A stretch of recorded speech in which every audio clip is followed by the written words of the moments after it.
Wait, why am I a liar?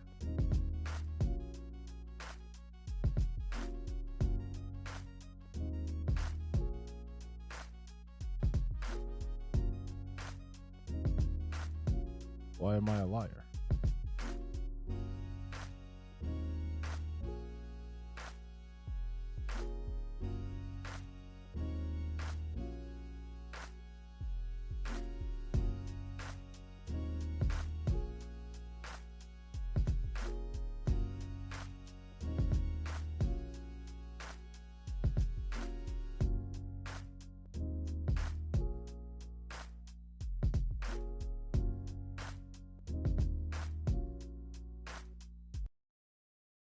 Yeah, this doesn't count as a stream, obviously. You guys know when I stream, it's 6 hours. Anything less than that's not a stream.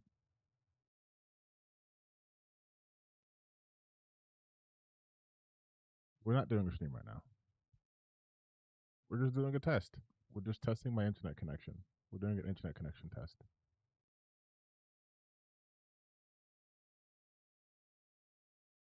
Saturday is the real one. This is just a test.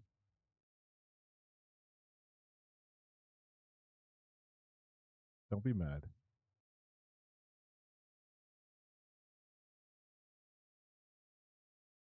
I think I missed some things, so I was just gonna do a little short thing. 3-hour minimum. Okay. All right.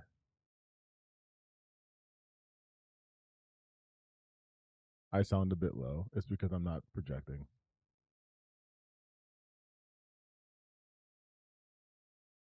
I'll tell you guys a secret. This is my normal register. So if it sounds a little bit low, it's because I'm using my normal voice. I'm not like projecting and talking like this. No, I'm talking like this today.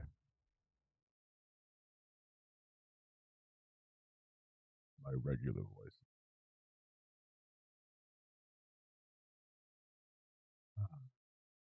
I feel like I feel like wasn't there something today with like Microsoft? Didn't like Xbox do some shit today?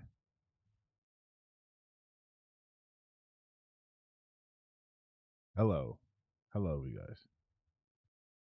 I swear, wasn't there like a reveal or some shit today from Xbox?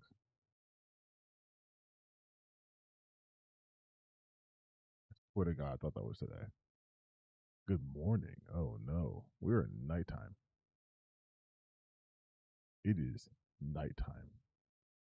Am I tweaking though, or was there not an Xbox announcement? Swear to God, there was an Xbox announcement.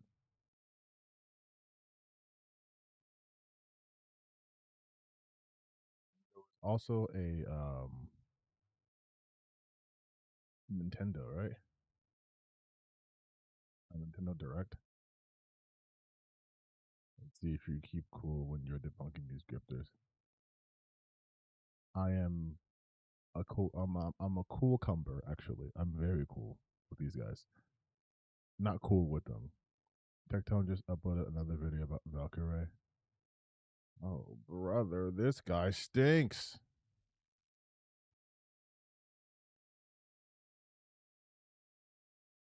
Valkyrie is finished. I want kids. Nah, he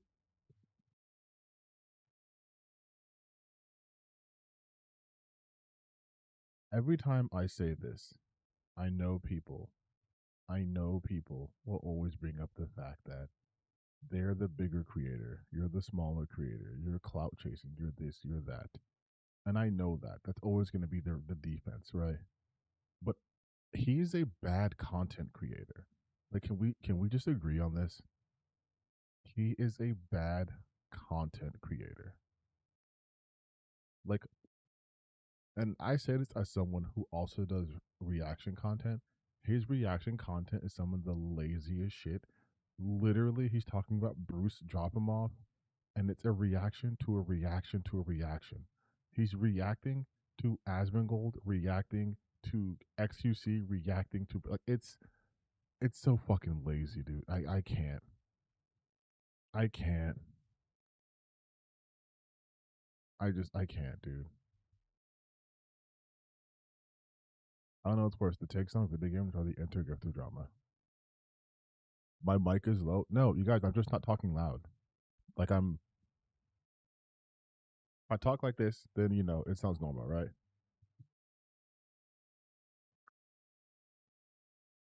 Is that better? Is that better, y'all? I was just saying, I think he's a bad content creator. I think a lot of them are actually bad. They're popular, but they're bad. And the reason why they're bad is because they're so predictable.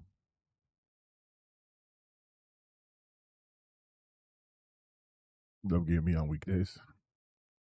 You sound like you sound like you guys have custody over me. I love having you on weekdays. What's the intergrifter drama? Oh, probably talking about the whole thing with what's his face? The quartering. Everyone's going in on the quartering.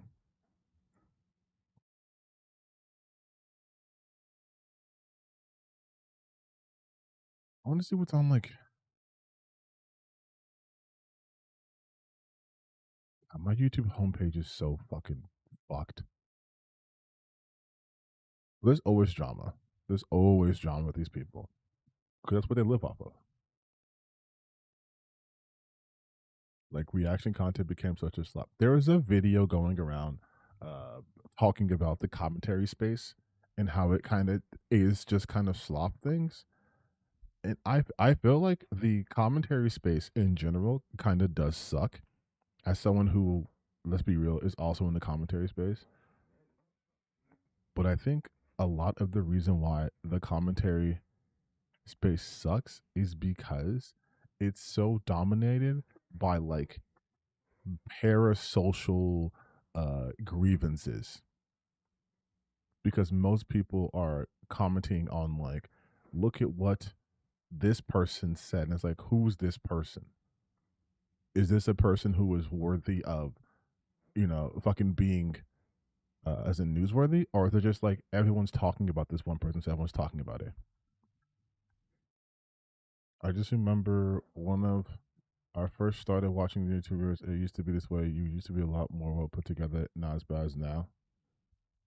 Commentary space is overrun by hate content. No, yeah, that's what I'm saying. Like, and listen, I try to be as straightforward and as honest as I possibly can. I am not I am not better than like the space, right? Like I'm not going like when I do commentary, it's always high class and but no, I'm human. There's people I straight up don't like. I make uh ad hominem attacks, right? I do that. I know I do that because these people don't deserve any sort of respect, to be completely honest. But we have now gotten to a space where it's just like there are just like the acceptable targets, and that's who you talk about. If you're on the right, you just talk about Hassan. If you're a commentator, even if you're apolitical, you talk about Hassan, people adjacent to Hassan. And then if you're like on the left, you also talk about Hassan, but in a different way. And also like these grifters, right? Which is what I do. But it's also hard.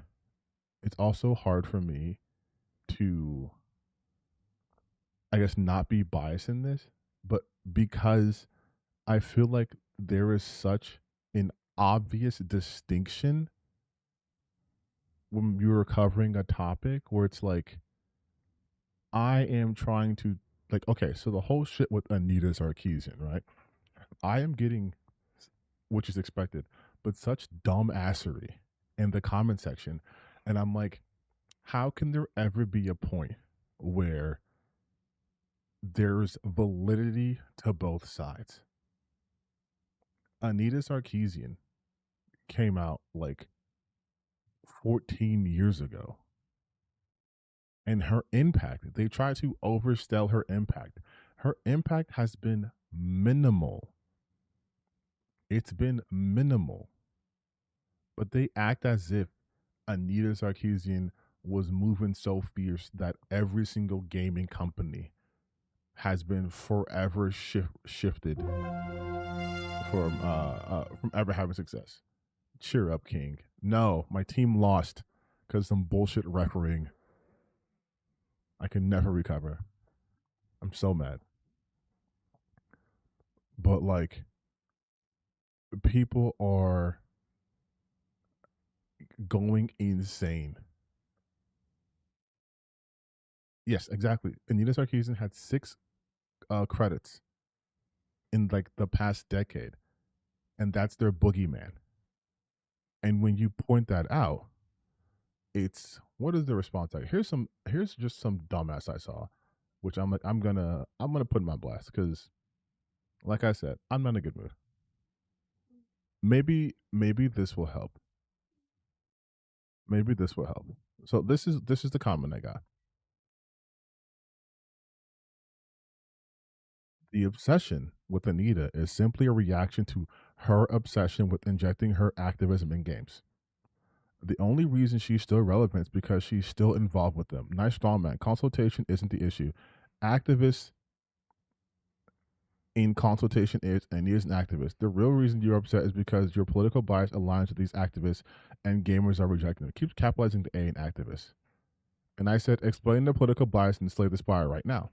Because, that's the game in which this video was talking about, which is why Anita is being spoken about at all. And the response is, I said nothing about the Slay the Spire channel. I don't watch it. I imply that you are progressive and pro-feminist. Your blind spot in regard to how Anita's political stance could possibly be relevant given the fact that she's still involved in game consultation to stay implies as much. By the way, this whole comment I ignored because I just said, so stupid you think Slay the Spire is a channel. But this comment makes no sense. Oh my God, I'm progressive? Thank you. Although I would say I'm more leftist, but I'll take progressive. And then it's well documented, easily verifiable fact that individuals like Anita and Kim Belair have a longer history of pushing activists in games through consultation. They still did not give an example. None of these people can give examples of any claim that they make. And I've seen people saying she was like an original grifter. And I'm like, what? Why? I was like, what did Anita Sarkeesian do that qualifies as a grift? Making videos that you don't like does not qualify as a grift. Was she selling you on anything? I know she did like a Kickstarter for the feminist frequency like videos, and people were like, the quality of videos suck. I'm like, okay, but what's the grift? All these people say the word grifter. When I say grifter, I'm talking about people like the Quartering, like Grums, like Smash JT, like all those people who actively grift. They put out position they do not either truly believe in, or they're putting out willfully wrong information in order to drudge up emotional responses to get money from you in order to elicit, some sort of like response, right? Like they are making these videos, they're pushing this narrative that they don't believe in. They're snake oil salesmen. That's a snake oil salesman. That's what they are. You don't like Anita Sarkeesian.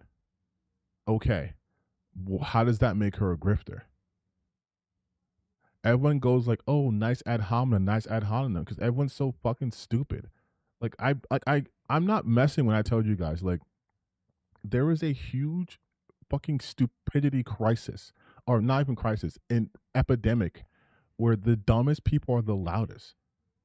And this has always been the outcome. Whenever you have a lot of stupid people congregating together, this is the shit that happened. They think they're intelligent because they use words that they've heard before that were being parroted by other people who had no idea what it meant. And then when someone tries to check them on that, what do they have? I asked them a simple question. I said, explain the political bias in Slay the Spire. If Anita Sarkeesian always, often pushes her activism in everything she's attached to, then it should be easy to find it in Slay the Spire. Easy. In fact, it should have been so easy, you should have smelled that Anita Sarkeesian was a part of it. You guys should be able to pick up whenever Sweet Baby Inc. even looks at a game, but you fucking can't. You can't because you have no idea what you're talking about. You never do. And that's the most infuriating part. They want people like me, or me especially, well, you're not looking at it from their point of view. They don't have a point that's valid. There's no reason to look at it. I know all of their arguments. I know every single one of their arguments because they're not new and they're not valid. Everything's woke. Their lens of everything is this has progressive themes, therefore I automatically hate it.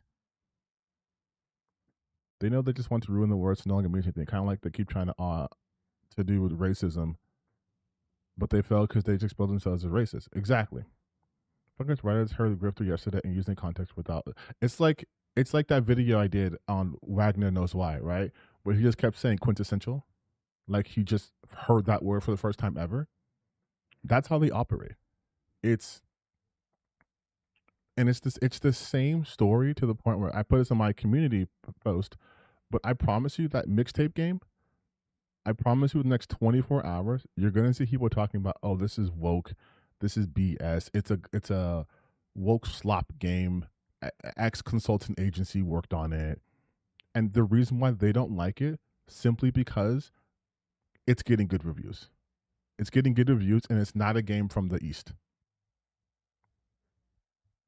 The dumbest are the law to get conservatives. You should see the dumb post Vera puts up about Soros. Or Soros. Yeah, I don't need to. I know Vera Dark is dumb. None of the developers would have hired her as a consultant if they weren't progressive in the first place. Well, in that, and it's like no matter how many times you explain this very simple concept, it just eludes them. It's too hard for them to understand. You use consultant agencies as advice. That is the ultimate way they are used. They advise you. You do not have to take their advice.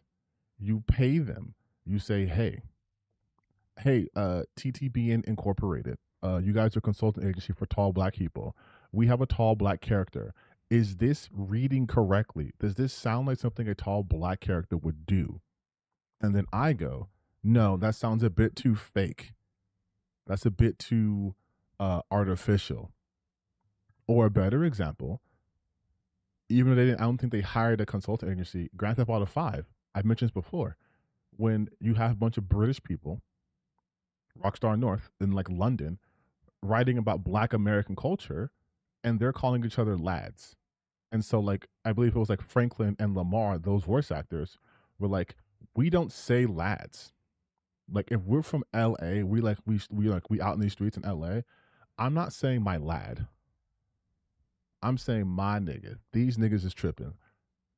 Like Yee ass haircut, that line people love so much that there's no way a white British person knows what that is. There's no way. There's no way. That's where a consultant agency comes in. It's like, yeah, you want to make a movie, you want to make do a book, you want to make a game about LA in like Watts in 1992, and you're not from there, you're going to need a consulting agency. A white British person in 2013. Yes, right, exactly. They're not going to get that. This is like conservatives saying this is 1984. Exactly. Like they use terminologies they don't know. Like 1984 is literally the future that these tech bros are pushing for. Like conservatives are pushing for a 1984 like existence without even realizing it. Like consultants are just there to be authentic. That's it. If you are coming to me, again, you're like, hey, you're a tall black guy. I have a book with a tall black guy. Would a tall black person do this? And I'm like, yes or no, or maybe this way. But you don't have to do it. You could just be like, you know what, I'm gonna do it this way. All right, cool. You still paid me. I'm not injecting wokeness. I can't force you to hire my company and then force you to listen to my advice under threat of what? That's another thing. This is why like the whole Sweet Baby Ink shit pissed me off so much. It's people who are so stupid that they don't understand business. They don't understand business. It's like when Smash JT was talking to Colin Moriarty and didn't understand how Circana operated. I'm like, it's a basic business practice. No, Sweet Baby Inc. is not going to hold a company hostage. Hostage with what leverage? They are an optional service. What leverage could that have? That's if we're putting it in gaming talk, this would be like saying that the DLC for a game is holding you hostage. How? It's downloadable content. It's optional. You don't have to download it. And you're like, oh my God, I can't believe they would hold me hostage like that. They can't. They can't force you to download DLC. They simply cannot. You have to willingly push the buttons and confirm and enter your credit card information to purchase the DLC. The DLC is just an option. You can play the base game without the DLC. No one's forcing you. But if you have, the means and you want to do it, you can do so. It might make the product overall more enjoyable. That is a consultant agency in a nutshell. But the people hear consultant and they think woke. They consult on movies. You might have an astrophysicist come on your set if you're doing a movie about astrophysics. You might have a marksman come on set or a ex-military, ex-police come on set to show you the tactics or how to reload a firearm or whatever. You always have consultants. What's it look like when we're driving? I'm doing Formula One. I'm doing F1. Let's have some F1 drivers show us how it works. That's a consultant. It's so fucking annoying, dude. They act like consultants. I know exactly. They act like consultants are writers. They act like they act like all of this is a conspiracy. And yes, my mic is floating in midair. I'm magical. But like, and yes, this is exactly what Alyssa was talking about. She explains what a consultant agency is. And then these dumbasses are so mad because at their own stupidity that they create this entire fucking fiction as a vehicle to harass women, because that's ultimately all they want to do. You have these baby men who can't handle anything, and I'm going to keep saying this, are stupid. They are incredibly stupid. And every time they talk to anyone who has even a lick of sense, they get fucking bodied, which is why they don't engage in conversation with anyone who could potentially body them. You think Smash Hit can do that shit again? No. When Actman went up against Andy Pants, you think Andy Pants can debate someone on top again? No. Because nothing they say or do holds up to reality. Forced diversity. It's again, it's like I showed you in that last video, right? Slay the Spire has the historic launch for an indie game. Biggest indie game launch on Steam. Slay the Spire 2.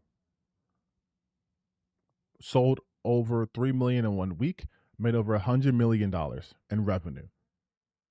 But because Anita Sarkeesian's a part of it, it's woke garbage and it's failing. It's objectively not failing. There is no reality in which this game is failing, but they can't accept that reality. So they substitute for their own bullshit.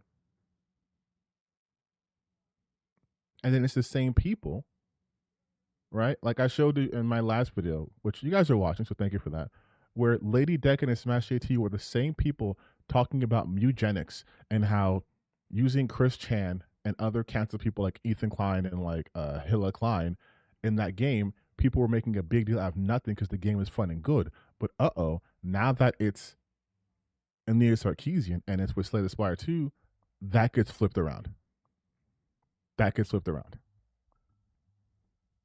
They also think Sweeper of Ink is the only consistent company. Yes. I'm saying people are stupid. Hit Detection got it for a little bit too, because they consulted with remember they tried to go after Jacob Geller. I'm like, you're not gonna go after Jacob Geller. That's a losing battle. We had military consultants when I worked on Call of Duty.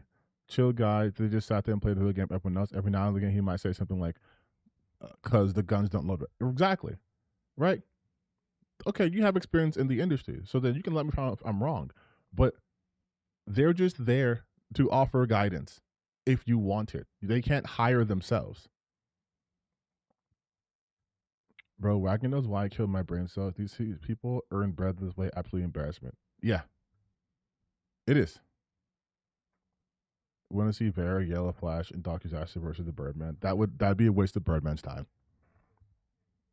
That'd be a waste of Birdman's time and everyone else's time. Like ultimately, these people aren't worth engaging in any serious manner, which is why I don't take them seriously when I engage with them. That's why it's easy. It's easy content for me to do their shit. But there's no, like, I would say the one that takes a little bit of like thinking because they mask it pretty well for the most part. Like I always say, legendary drops. Everyone else though is light work. It's light work. Listen to your scenes about games such a vibe. I just want to say that. Keep up the good work. Thank you. Thank you. But it's light work. Like they don't they don't offer anything that would require me to be like, huh. You know what? They actually have a, it's like, no. I know all you're talking about. I wish there was someone out there. But if they were capable of critical thinking, they wouldn't be grifting. So it's like, and after doing this like content creation stuff, I have a different understanding of them. Like someone like a legendary drops, who I know intentionally does this shit disingenuously. Like I know it. I can see the framing in my mind. Like, how would I present this information? Like the PC Gamer article, right? I covered that in the stream. That was like me talking for like 10 minutes. You stretch that out into a 20-minute video so you can hit all the same points you always hit. It's Look how insane the Western gaming industry is because of these developers. But look at the Eastern games; those are perfect and better. And there has always been this undercurrent of Eastern fetishization where no matter what happens, games from the East get a pass. LD, you think LD said he had a marketing degree? I would. From what school? Legendary Drops shows up in my search results for video game essays and nowhere else, and I'm on mobile, so I can't click to recommend channel. But he doesn't even do video game essays. What he does is longer form grievance posting. That's it. You could like, okay, what they do is very easy. It's so easy that so many of them do it that they start to cannibalize themselves. What they do is easy.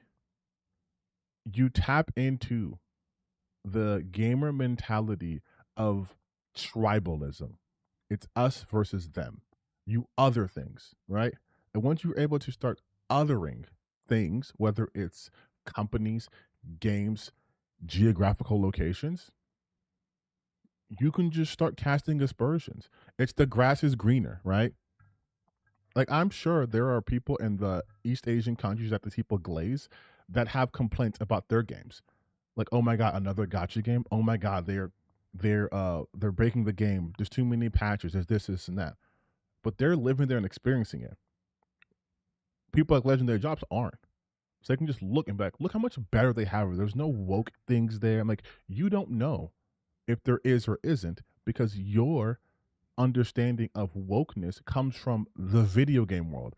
You have no idea about the political leanings of the people in this country. You don't know if, for example, Crimson Desert could be an extreme left-leaning game in Korea. Like, I'm making this up, but it could be the fact that they have a female option and that's considered woke there. You don't know that. Like, you don't know.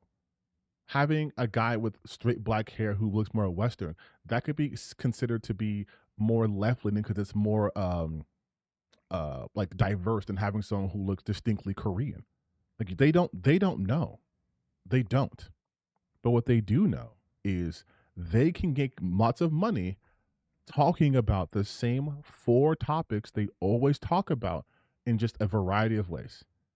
You can break down every one of their arguments into essentially four categories of grievances, right? The classic return, aka look what they took from you. The invaders, aka these tourists coming in, right? These companies who, this is the best ones to use, by the way. These companies greed, right? We'll talk about microtransactions and battle passes and all that stuff, and then bugs. You can hit on those major 4 points. This company puts out products that are extremely buggy. Hello, Ubisoft. That means that they don't care. They have shoddy workmanship. Oh, this company's allowing people from the outside group that we determined, in the outside group, and they're ruining games. You're allowing these activists to come ruin these games. Remember when games used to be masculine? The return approach. That's the Andy Pants approach. Remember when games used to be awesome? Back on NPC. Remember when women used to be hot in games? Look at what they took from you. That's it. You hit any of those four things, that's their argument in a nutshell. That is their argument in a nutshell. There is almost zero variations to that. There's some synthesis, there's some that are combined. Typically, it's the greed and the lens of corporate greed, getting close to class consciousness, but ultimately just talking about how they're generically greedy as any corporation is. But it's mostly like the best one is to hit it on like the financial side of things because it gives you more cover. But the one they do the most is the return. Remember what they took from you. So anytime you see their videos, it's just like, remember when women were hot? Remember. And then the second one they use the most is the invaders. Remember when games weren't woke? Look at these woke activists getting blasted. Woke feminist gets destroyed because feminism is the antithesis to gaming. So feminism is now on the outs. So anyone who's a feminist, oh, you're an outsider trying to break into my community. You have to have an overwhelming sense of entitlement to do what they do, legitimately. And the more cognitive dissonance you have, the easier it becomes. Again, most Legendary Drops videos exemplify that almost exclusively. It's always some sort of call to the past. I remember a time when, you could just have fun and go online and find a guy. Those days are gone now because these game journalists would rather put their political messaging instead of just telling what the game's about. Case in point, PC gamer talking about James Bond, and then it transitions to, but look how much better the East is. Look how much better they are. They're perfect. That's what it is. It's all his videos. Oh, this small game? Look at this small game. It's so much better than AAA, even though you extensively play AAA games. Because suddenly, what? Crimson Desert's not AAA game? Stellar Blaze not AAA game? Pragmata is not AAA game? Oh, but those also fall within the East Asian category, so those are safe and solid and fine. It's basically a fetish. It's Orientalism. I spoke about this in my white supremacy ruining discourse video. It's Orientalism. They push Orientalism, but they do it with the facade of, but look how much better they do their games. They really care about their consumers. And then you watch how they use generative AI to shortcut. Then it becomes, well, I don't care about that as long as the game's good, right? That's also where they all land. They all start those four separate things, and they funnel down to as long as the game's good. But that's bullshit. Slay the Spire 2 just exposed that. Every successful woke game exposes that lie. They don't care if the game is good. It has to be good on their terms. They will come to my page and be, oh, X voter, how's that doing? How's that doing? At what point did I ever say X voter was going to sell like gangbusters? At what point did I say Relooted was going to light the charts on fire? All I said was I am interested in these games. But to have an interest in a game is now to be conscripted into the war. What you said you want to play this game, so now anything that comes out about this game that's negative, you support. But it doesn't go the other way. If I bring up Code Violet, if I bring up Wu Chang Fallen Feathers, First Ascendant, Lollipop Chainsaw Repop, suddenly everyone has amnesia. Suddenly, those games who they said were their champions of anti-wokeness, no, we didn't. Actually, we didn't say that. Ghost of Yote, Greystone, everyone freaked out for nothing. Yes, exactly. Exactly my point. There is no quality for them. They don't care. If a game has naked women, it's peak to them, but they won't fucking play it. They won't even talk about it. That's another thing that gets my nerves. They only talk about a game in relation to the current game in the zeitgeist. It's Slay the Spire 2 is awesome, but let's look at Marathon. Oh shit, Marathon sucks. And then it's now Slay the Spire 2 sucks because Anita Sarkeesian worked on it. Right? It's, oh man, look how awesome Hollow Knight Silksong's doing. But Ex Voto fucking got blasted. And it's like, to me, all they're doing is showing you how much they do not understand gamers at all. Like, to compare a roguelike deck building game that's an established IP that's popular to a old IP coming back and then extraction shooter is insane to me. Extraction shooters are niche.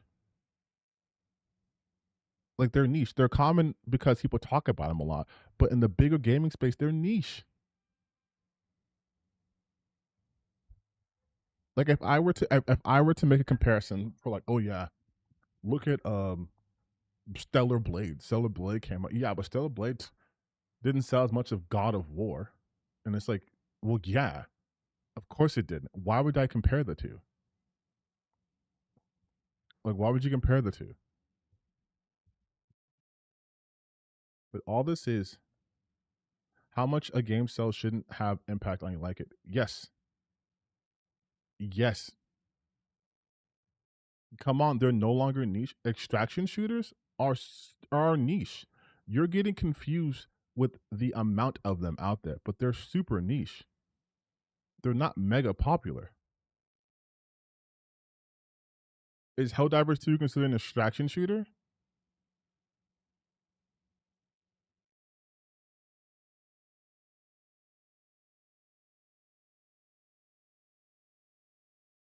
Like Marathon's an extraction shooter.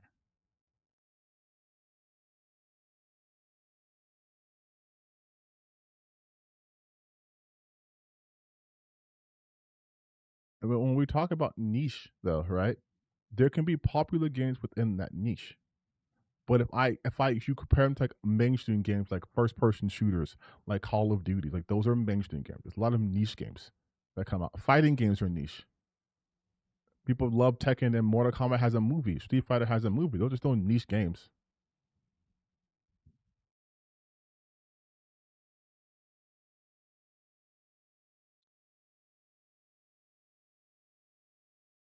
There's no way Helldivers 2 is an extraction shooter. If you want to say like a cooperative, a PvE, sure. But an extraction shooter,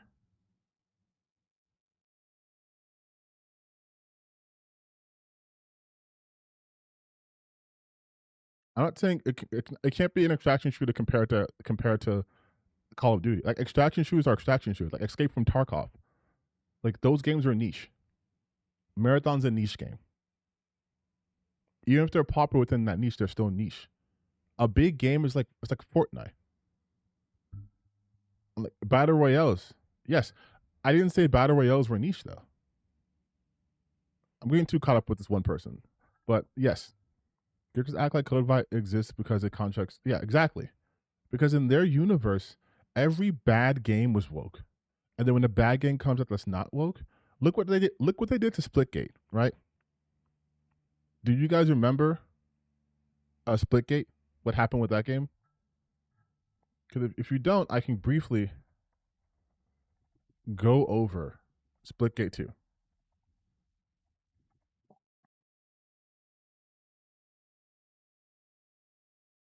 So Splitgate 2 was Splitgate 2 was announced at last summer game, last summer's games fest. And then what happened was the like main guy when he gave his Summers Fest speech, he had a make FPS great again, right? And he had that hat on, and he had real douchebag energy. He was talking about how, oh man, like Halo is it's ass now. We're gonna be like good days of shooting on stuff too. So that's what he was talking about. And then the game came out, and they called it yeah. So yeah, the game's founder had the "Make FPS Great Again" hat, and people were like, okay. So then that made all the anti woke people go, hell yeah, this is our game. This is our game now because you were basically a Trump hat. That's our guy. That's our guy. We love him. And then he like walked back what he did in an apology video, and then they're like, "Oh, you bent the knee. You you bent the knee." And so now we won't support you. And then they said this is a woke game, and that's why it failed. Like that's the level of mental gymnastics. That's the level of mental gymnastics they went through. Where they were like, this game was originally woke, was originally unwoke, and then it woke itself, and that's why it's bad.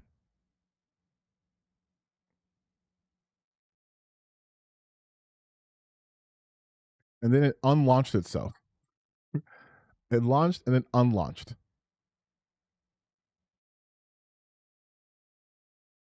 And this was one of their games where they were like, "Oh no, this is." I think Doctor Disaster. I covered in one of my bros, Doctor Disaster. Like he was like talking about it.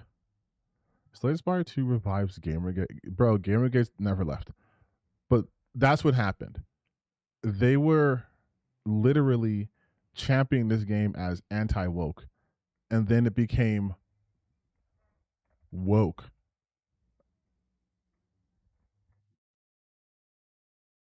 See? RK Outpost. They bent the knee. They bent the knee to the woke mob. And then they suddenly said this is one of our games. Wolfenstein did the Make America Nazi Free Again, and that seemed to work. Oh no, those people were still there. They were mad about Wolfenstein, specifically how they portrayed the Nazis in the New World Order, and I'm not kidding. There are people offended by the way they're treating the Nazis. Also, Baldur's Gate 3 and Expedition 33, yeah, but those games, because they're too popular, they will say Baldur's Gate 3 because they had pretty characters, not woke. Same thing for Expedition 33. Not a woke game, even though the main course of that game was focusing around women, specifically one woman. And the men were kind of second fiddle in terms of narrative, right? Something that would kill them. They had girl boss characters in Expedition 33. Like Lune, my girl Lune would be considered not only a girl boss, her and Ciel, but Luna is clearly of Asian descent. An Asian person in France? That seems like woke DEI to me. But because the game was good and they think she's hot because Asian, nothing. Nothing. But I will never forget that guy who was counting the amount of black people in the background of Expedition 33. But not Lune, who's very clearly Asian. In that same time period, they had black people, oh, what? But Asian people, yeah, that's fine. If she was in like Dustborn, they'd be like woke slop, right? If she was in Concord, it's woke slop. But she's in the game they like. Well, I can overlook the fact that statistically speaking, an Asian woman that time in Parisian France wouldn't have been there. That's how they always operate. It's the dumbest arguments all the time, forever. Again, going back to Anita Sarkeesian, right? I just type in Anita Sarkeesian,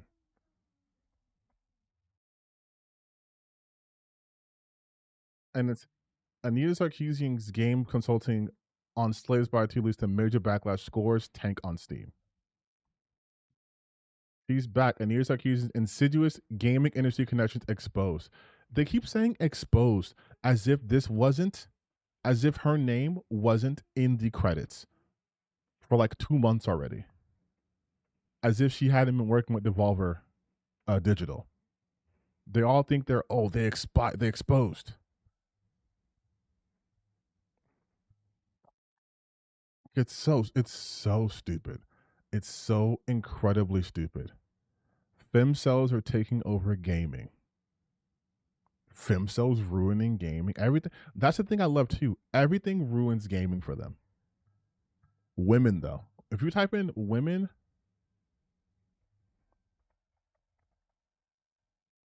ruin gaming because they say they ruin everything. It's a bunch of stuff. Liberal white women destroying the gaming industry. Women have ruined video game. Feminism is ruining video games. Our culture is decaying. Wait, Tim Pool? Oh god, I don't know if I want. I don't know if I want to do this to you guys. But again, it's like everything's ruining gaming. Women ruining gaming. Look at the developers. These women ruin gaming, and it's always these guys who look like this. It's always these men who look like this. Like My brother in Christ, Legion of Men? Who are you? Why everyone wants. Watching Andy Pants. Awesome.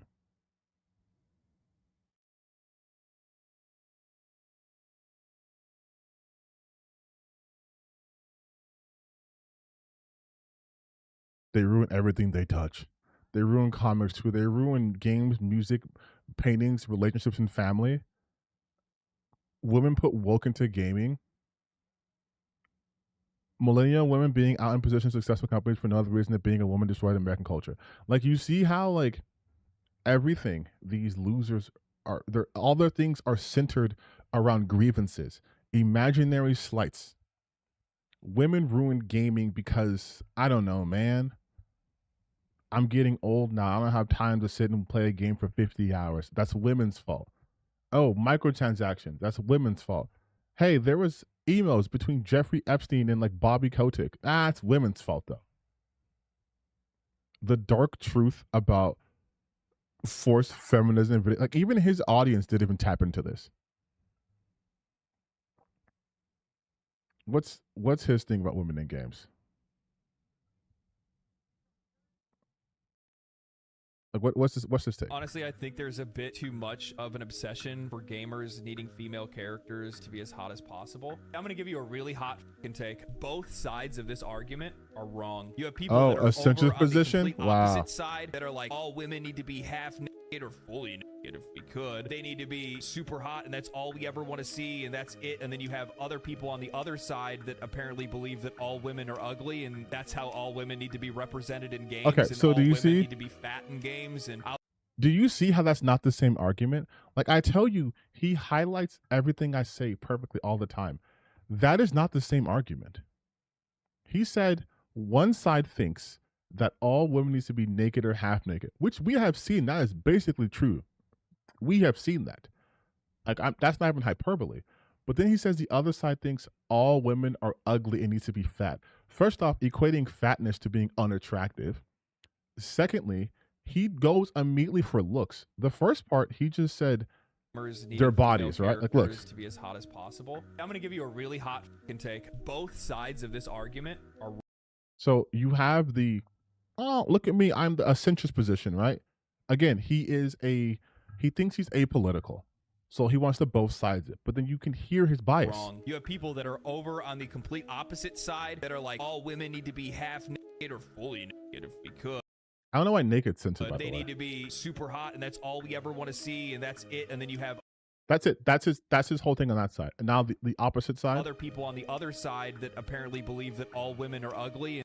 All women are ugly, and that's how all women need to be represented in games, and all women need to be fat in games and out of shape, but still also be able to do superhero moves and shit. Do you see how much more detail he went into that? Because that's his opinion. He went cookie cutter in the first one. Yeah, they think women should be hot and naked. But this other side thinks women should be fat and ugly, but also still be able to do superhero shit. And I'm not going to go over the fact that this is the video games that wouldn't really matter. Because this is his viewpoint. You have these two loud ass idiots while the people in the middle are sitting there going, why don't we have like a good balance of just like realistic characters that are in realistic situations and then have non-realistic characters for non-realistic situations? Because that would like make sense. Honestly. Like the apolitical gamer here. But like, that's what they do. That's what they hide behind all the time. Like, I know my boy Crimes New Roman did a video on this, but it's really true. This idea that these gamers have that they're apolitical is a fucking front. It's a lie. It's a cover. They are not apolitical. They aren't. They aren't. Because they make up, they fabricate like these arguments in order to make it seem like, oh, look at both sides. Exactly. I've never seen an argument where someone goes, I think all women should be ugly. They should all be, out of shape or look this one way. The people who are obsessed with women looking one way are the ones who tell you women must be hot. It's the ones who are comparing Horizon hunter-gatherers to this completely different genre, right? They're comparing the characters from Horizon Hunter-Gatherer to like insert East Asian game here. It's Crimson Desert. It's First Descendant. It's whatever. Those are the ones who are saying women must look a certain way. What normal people are, as he puts, are saying is, what does it matter? Right? Like, it's the same people who go game again. Like I always say, they always say game developers should be able to make the games they want. I got a comment like that recently on my video talking about the armor here, right? I got a comment on this video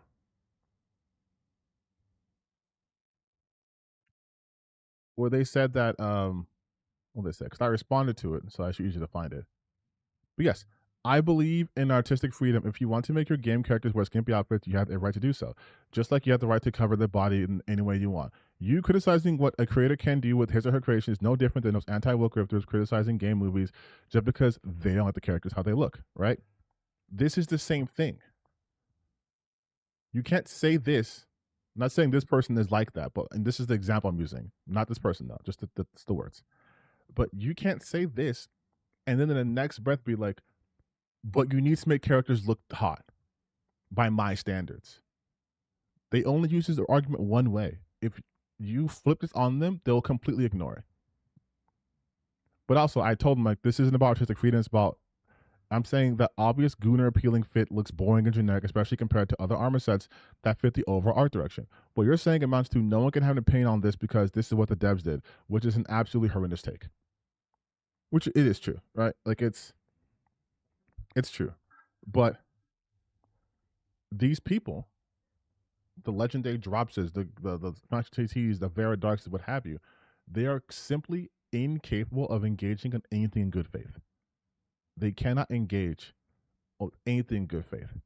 And then you have, again, this is also Asmongold reacting to fucking Andy Pants. But Andy Pants is, let's just go to Andy's page. Like I told you about the other, the pillars, right? Their arguments. Andy Pants relies solely. Damn, this video only got 9,000 views. Andy Pants relies solely on nostalgia. He's the return guy. Look what they took from you. That's why even in this video that we saw a while ago, he wants everyone who's only played games up until like 2006. Because everything is gay, woke now. Everything's too much now. Let's return back to the past where I had nostalgia. Let's return back to the past where games were simpler because I couldn't understand complex themes because I was drunk and 20 years old.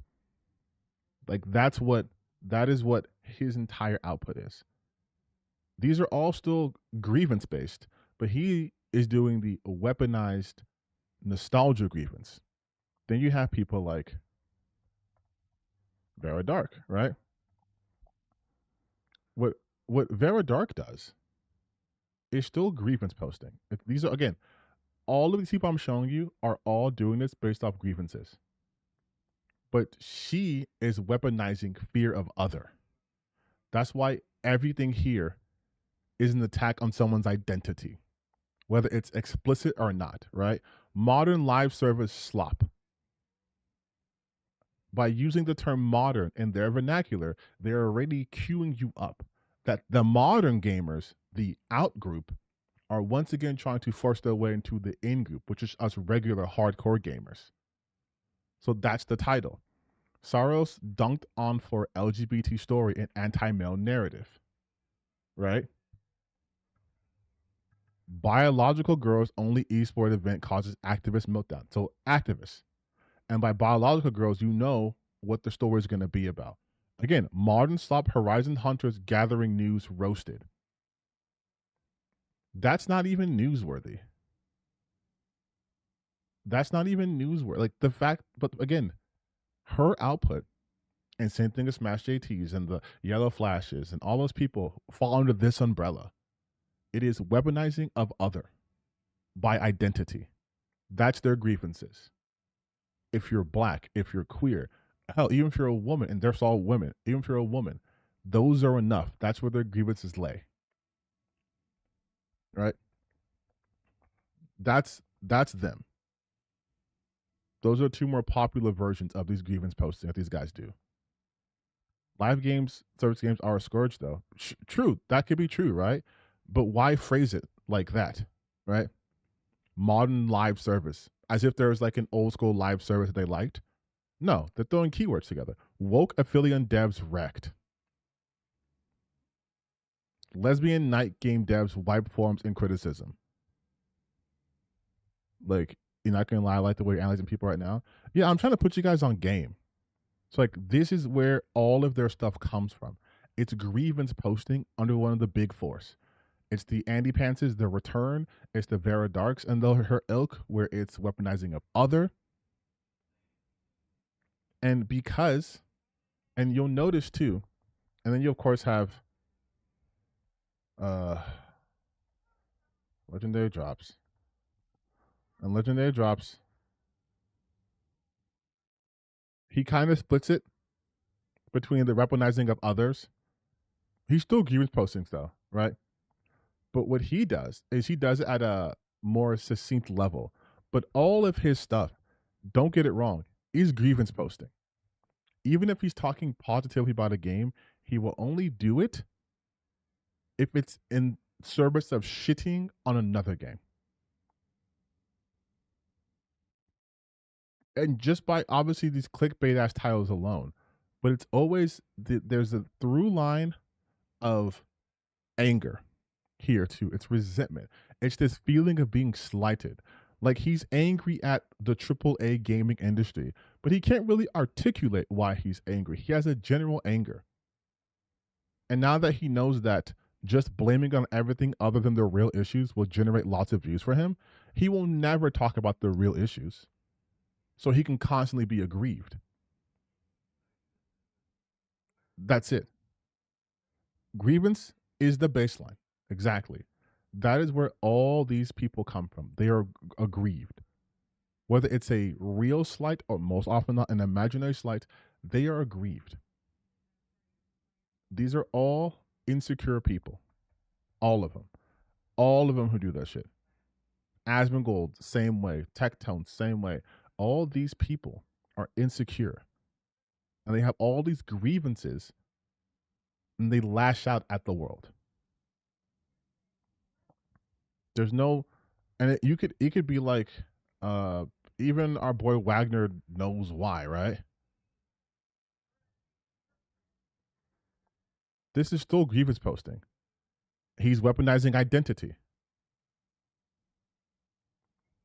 Women ruin gaming. Femtos ruin gaming. Like, most of his titles are about women or someone's identity or use of an identity, right? Not often about the game. Identity. Melanie Mack, same thing. Asma's most narcissistic grifter compared. Yeah, because he gets money from it. He's the biggest one. Everyone kisses his ring who's on their anti-woke side. They all pay homage to him. He has the most fragile bubble imaginable, but he also has a ton of sycophants. So they are in a continuous cycle of, he has lots of money, so he must be right. And I'm going to cozy up to him so I can get a piece of that audience. So then I have the money, and then I'm always right. But they have dog shit takes. They have dog shit understanding of the most basics of things, especially this guy. Really bad at this. Like, really bad at this. And so what do? They proffer in hate. Their trade is in hate. They're aggrieved, so they want to hate everything. And being black and doing this is such a fucking like, your shelf life is awful. It's awful. It's awful. Like, legit. What's his name? I think I saw his name yesterday. I'll see if I can find it here. But it's legitimately, if you're black doing this, it's awful. Your return on this is not good.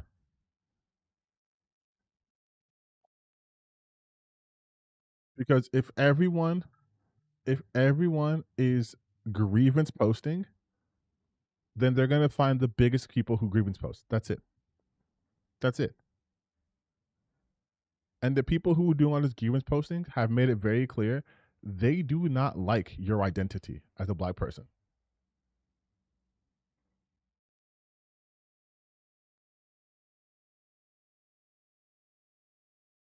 $3 years ago, Vera Dark, feminist Anita Sarkeesian calls for Gamgate 2.0.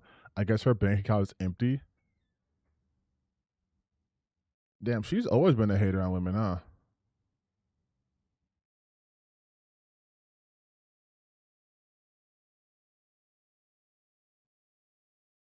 But it's easy.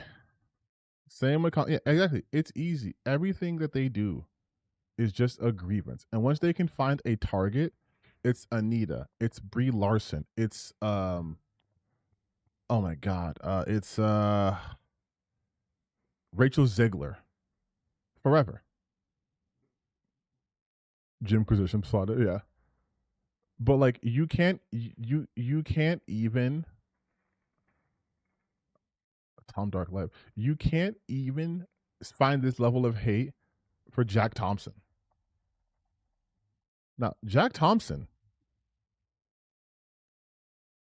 I mentioned Jack Thompson in my my video a while ago. I was talking about how the right dominated gaming. Motherfuckers do not have this smoke for Jack Thompson. And Jack Thompson was trying to like legislate certain games out of existence. Like forget woking up the industry.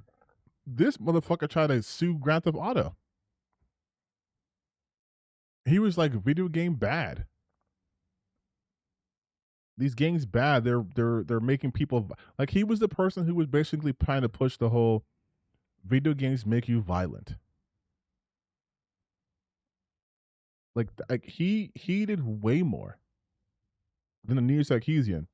Most people don't even fucking know who Jack Thompson is.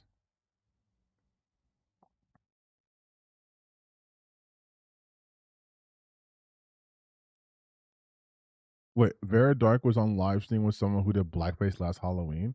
I'm not surprised. A lot of these people are racist. Like a lot of them are racist, which makes sense. Of course they don't give a shit. They're racist. Like what's his face? Like this guy, RK Outpost. Racist is all hell. Racist as all hell. Which is why it makes me so glad that his channel is fucking dying.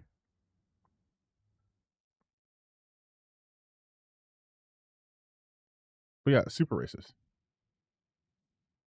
We can also play the game where we count how many times he does the I know Melanie Mac did blackface. She did I have a whole video on Melanie Mac being a fucking pathetic loser when she did digital blackface. But remember what last time when we did this game we said how many times I think it was for Vera Dark are they gonna have Black Snape? So let's see. Trans activist meltdown demand people boycott Harry Potter series. So Black Snape is here. 2 weeks ago, so we have 1 Black Snape. We have 2 Black Snapes. We have 3 Black Snapes. We have 4 Black Snapes. We have 5 Black Snapes. Within the month, we have 6 Black Snapes. We have 7 Black Snapes. We have oh come on, 7 is not enough. I know you have at least 2 more in you. We have 7 Black Snapes. We have 8 Black Snapes, which is using Kevin Hart AI for some reason. 9 Black Snapes. Can we get even 10? Even 10 Black Snapes? Oh, 9 Black Snapes? That's kind of weak. Okay, though. Now they're okay with Black Snape? No, they're not okay with Black Snape. But if they can use Black Snape to talk about trans people, they'll use Black Snape. Like, listen to this though. Marvel braces for disaster as critics say they love the Wonder Man series. Wonder Man was fantastic. Like, hypocritical Marvel fans freak out over Black Panther not being black enough. I'm gonna need white people to stay out of black people's business. You people don't understand colorism. You don't know that having a light-skinned black person play the role of a dark-skinned black person is not good. They will shit themselves of a fictional character being played by someone of a different race. But when we want something to be accurate, suddenly it's like, who cares? Black Helen of Troy. Like, again, remember what I told you before. This is the attack on other based off identity. That's his output. Everything's black and gay, and if he can use black people and slurs, he will do it. He absolutely will do it. Like, this is what they do. This is what they do. And of course, Rachel Zegler. Of course, Rachel Zegler. But this is their output. And you can tell their shit's really struggling, which is why they have to upload like almost daily slop. And their thumbnails are so disgusting.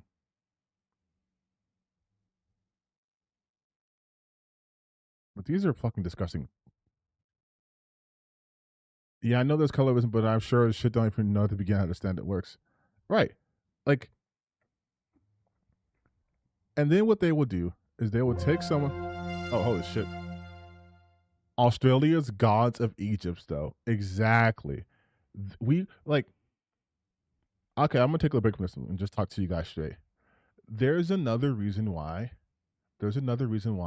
anytime these motherfuckers trying to talk about, like, how you guys are changing all these white redheads to black people and there's erasure, I do not listen to them, because Gods of Egypt was a movie that was released.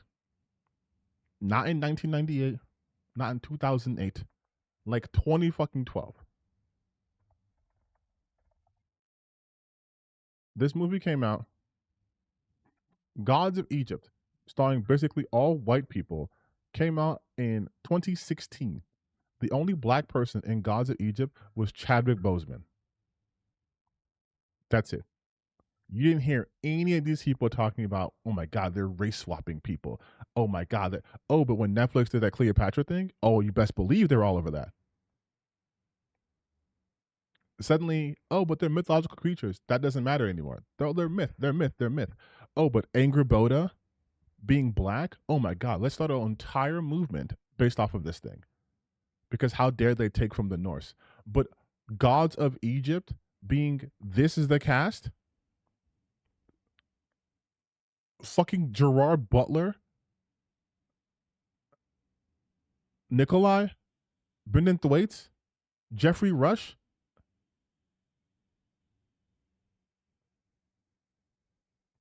This is the Gods of Egypt? Of Egypt? I have to be okay with this, but oh my God, you guys. They made Mary Jane black. Well, this is white genocide.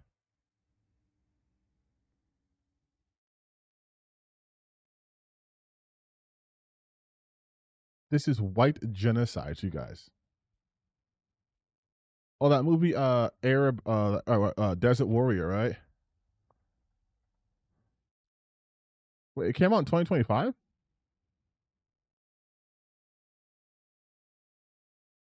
Oh, it came out in April 2024. 2026? Did I know that?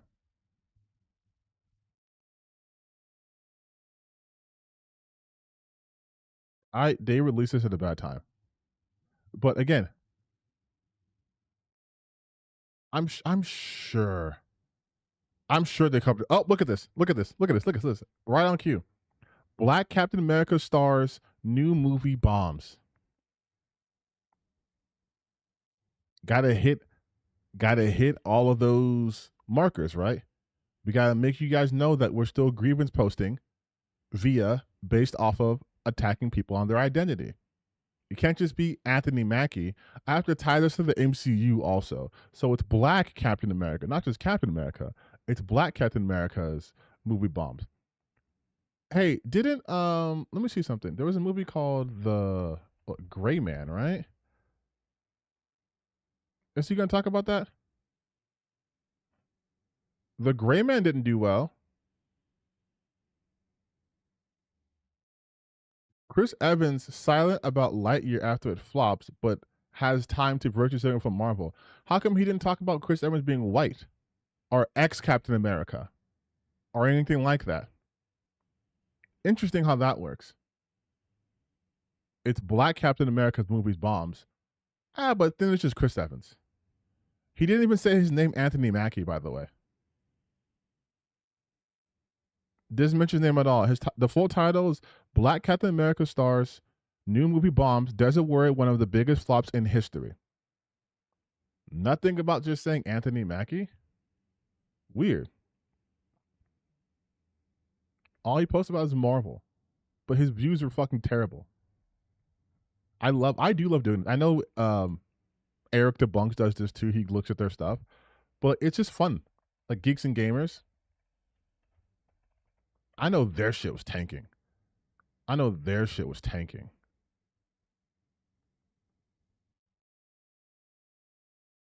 Yeah, these are bad. And so they switched to live streams. That's when you know, okay? That's when you know your shit's doing bad, when you have to consistently do live streams. Because in the live streams, you get donations, right? You get super chats, all those things too.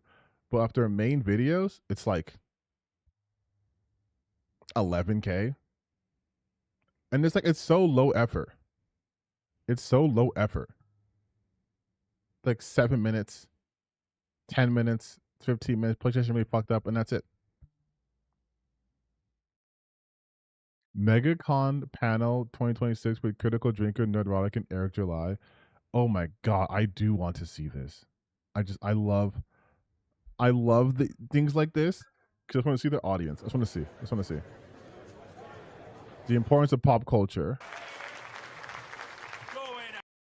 Let's just see. Like within the first 2.5 months, we've got, in my opinion, anyway, we've gotten like 2 good shows and finally a good movie.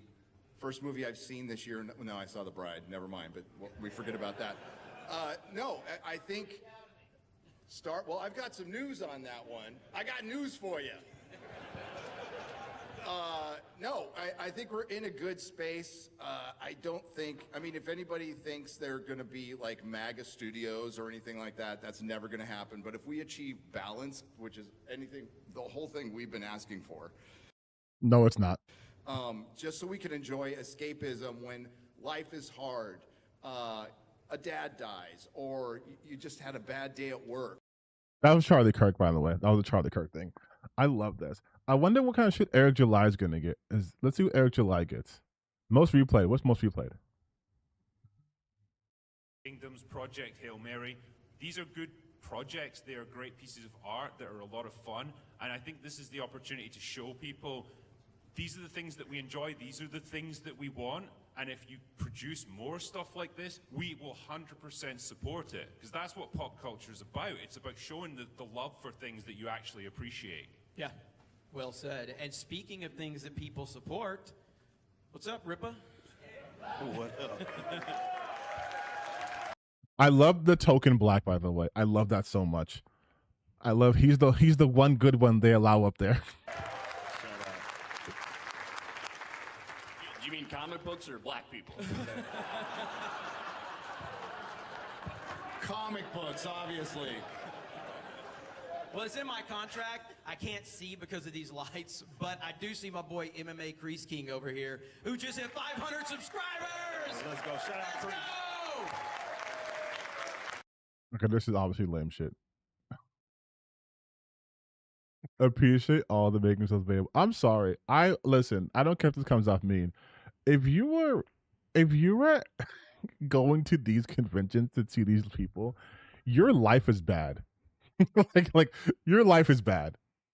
If you are going to see Eric July, Critical Drinker, and Nerdrotic, and Ryan Cannell, your life is bad. Your life is bad. Your life is bad. Like, you flew to see these people. Like, I like how he said, "Oh yeah, that are black," and then one of his videos is just making fun of black people. And I know Eric July is kind of like a raccoon, you know. He likes to eat the little garbage panda, but like, God, that's another thing, bro. Do these niggas not have any self-respect? Like, at all? Like you will go because he's popular. You will go on this guy's show. Obi-Wan Kenobi review. Oh, it's a supercut. This will be. You will go on this guy's channel. You will hang out with this guy who does nothing but shit on black people at every opportunity. At every opportunity. At every opportunity. Will shit on black people. Will shit on black people on every single opportunity they can possibly get. You will go and be like, yeah, let me hang out with this guy who very clearly is racist. Must we remember or forget the his Blue Beetle with the taco thing? We forget about that? Oh, I think he changed it. He had Think Before You Sleep on here? Good God. Good God. Like, they hang out with the most racist people. And I'm just like, does that help you? Has that helped you, Eric July?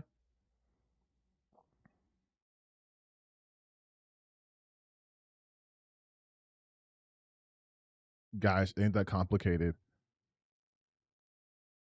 Success is not based on merit. Like, nobody is talking about this. Everyone was talking about Black Snape.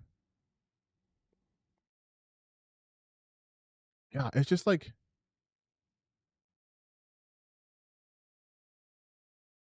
you do all that shit. You do all that embarrassing stuff for 3,000 views. You see what I mean? Like, you do all that shit for 3,000 views, for 2,000 views.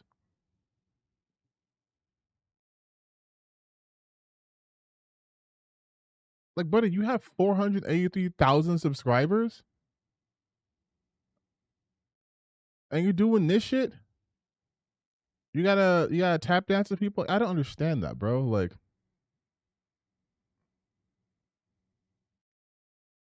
the Republican Party, when they switch to politics, it's always telling. A billion times before, and I'll keep saying it until it stops being true. Republicans campaign like libertarians and they govern like Democrats. And I want to explain exactly why I say that using something most people don't even. No one cares, dude. Like, I am trying so hard. I try so hard to get black people to not do this shit. This whole let me attach myself to the most racist white people just to get clout. You don't have to live like this. They don't like you. They don't fuck with you. They don't. Nobody bought Sony's new PS5 exclusive. Like, again, you're doing all of this.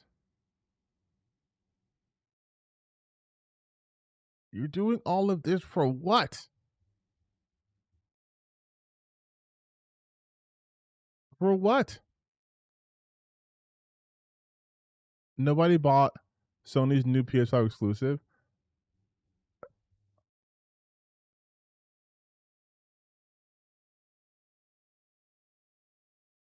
Let's see.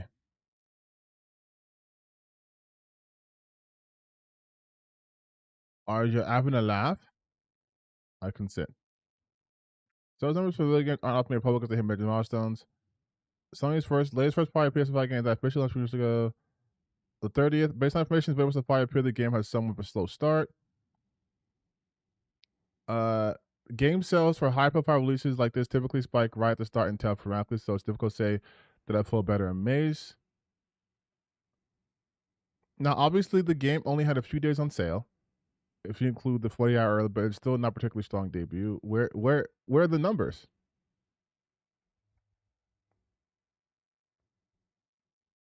Like, where are the numbers on this? What is the data is getting this from? Based on the information available so far, what information? The PS blog has posted store charts for a month of April, where sales is positioned at 11th in North America and 17th in Europe. This is by downloads, though, right? Yeah, these are top downloads.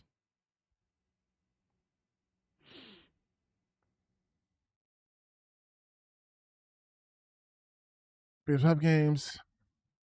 I mean, it doesn't tell me the order.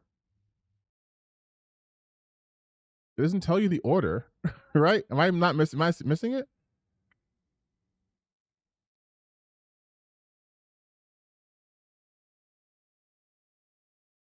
Going by downloads? Staros sounds too much like Soros.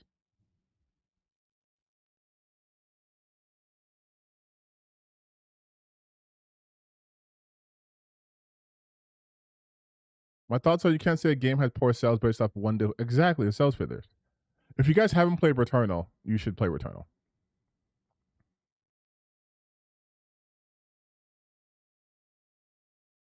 Like, that's so weird to me.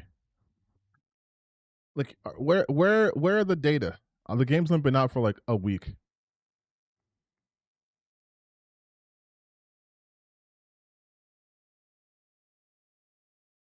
It debuted 3rd.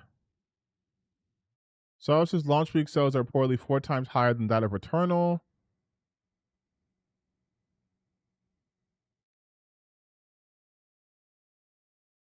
Saurus also sold by a 5-year-old game in the UK last week. Okay. Early data at various. Is the same data just the PlayStation blog downloads?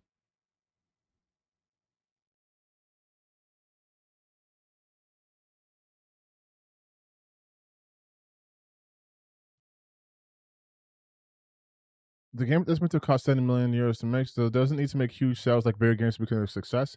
That's another thing too that I fucking hate people do, man. It's like everyone tries to use this same metric of success and failure.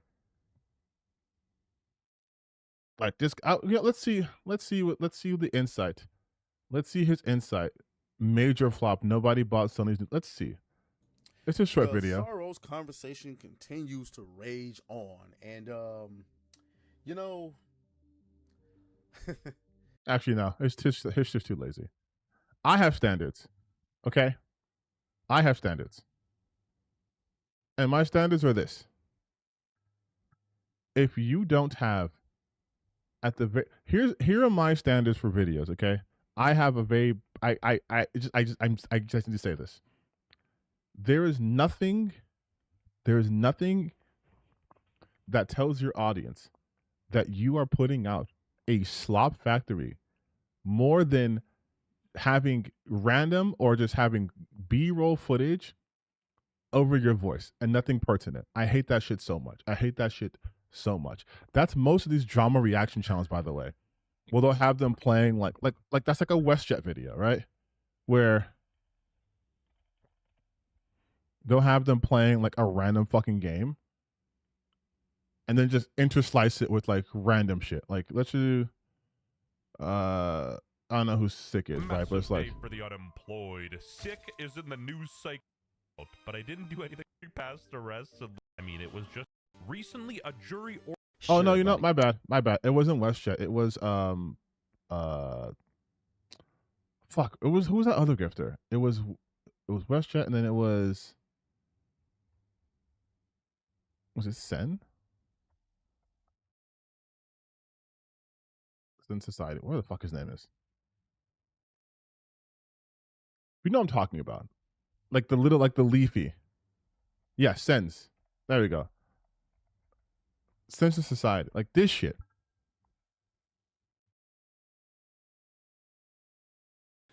No, he's probably watching my like it's like random fucking video game B-roll footage of like, I hate that shit so much. Like, you're playing Lara Croft. What does that have to do with anything? And in this situation, you could either put money or minors for Nova, and it's like, you know, he'll come out for both. Yo, be polite. Like, I'm like, I don't understand. Like, that shit is so fucking like that's the laziest shit. That is the laziest shit. That is the laziest shit, dude. And then you have people like Crimes New Roman who actually put effort into their content.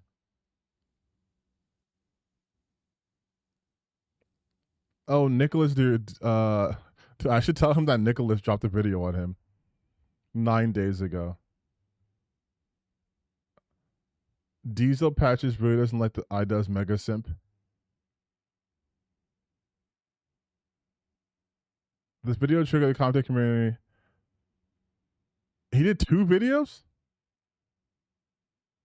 He made 2 videos?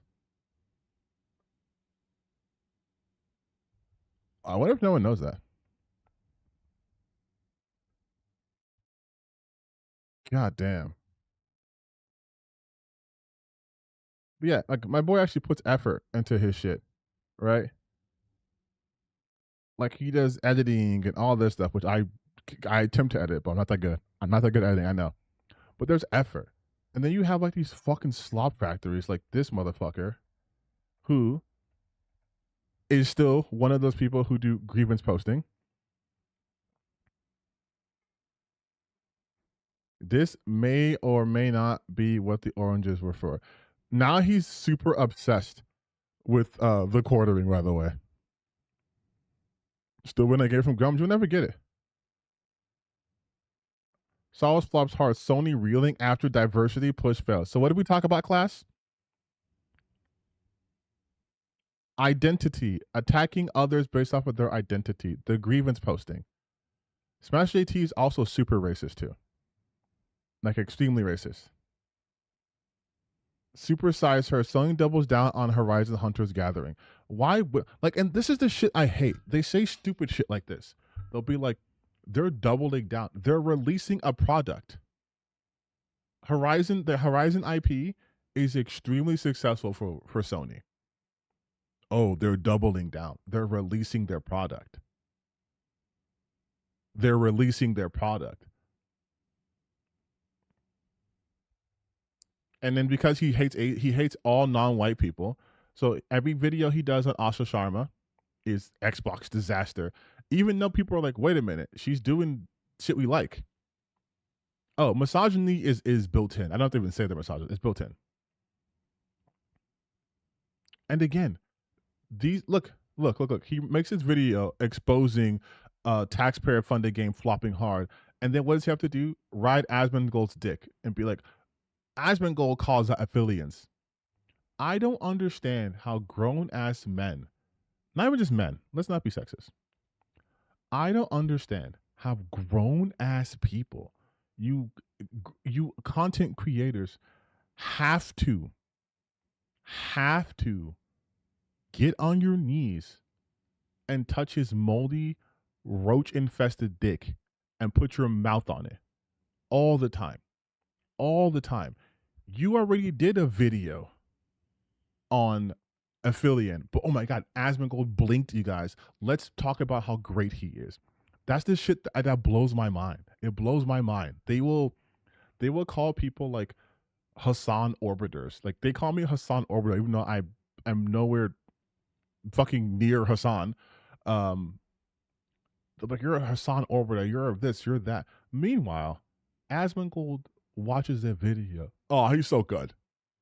He's so great. Asmon's so great. He just he really just he gets it. He gets it, And it's like, my God.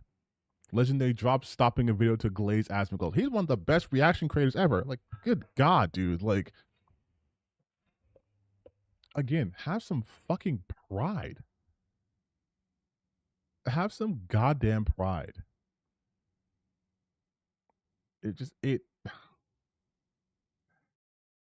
It always amazes me.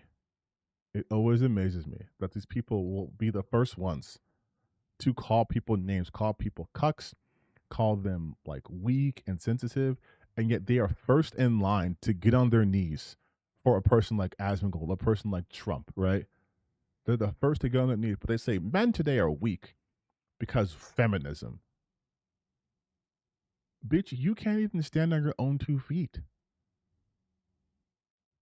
It is always projection. Like, how many times have you seen it where they're like on Twitter and then they'll tag like 50 other of their anti-woke friends to come to their defense. Like they can't do shit. They cannot do anything. But they want to be the first ones to tell people, well, you're just obsessed. You're like that guy I showed you earlier who's like, you're a progressive feminist. Okay. You can't think for yourself.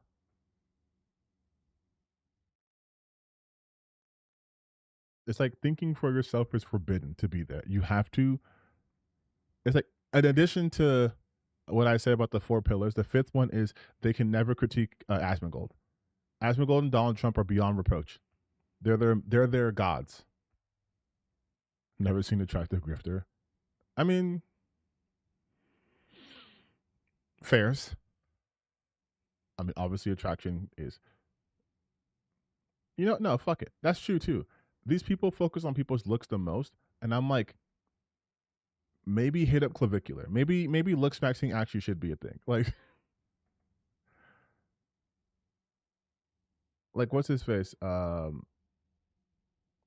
god. Like the quartering. Always talks about women and shit. I'm like, bro, I watched a whole 3-hour video on him because I had time today. It was throughout my day. And it was a lot. But like, okay, look at this. Right? You want to know how insane it is to just exist as myself on the internet? Look at this tweet. This is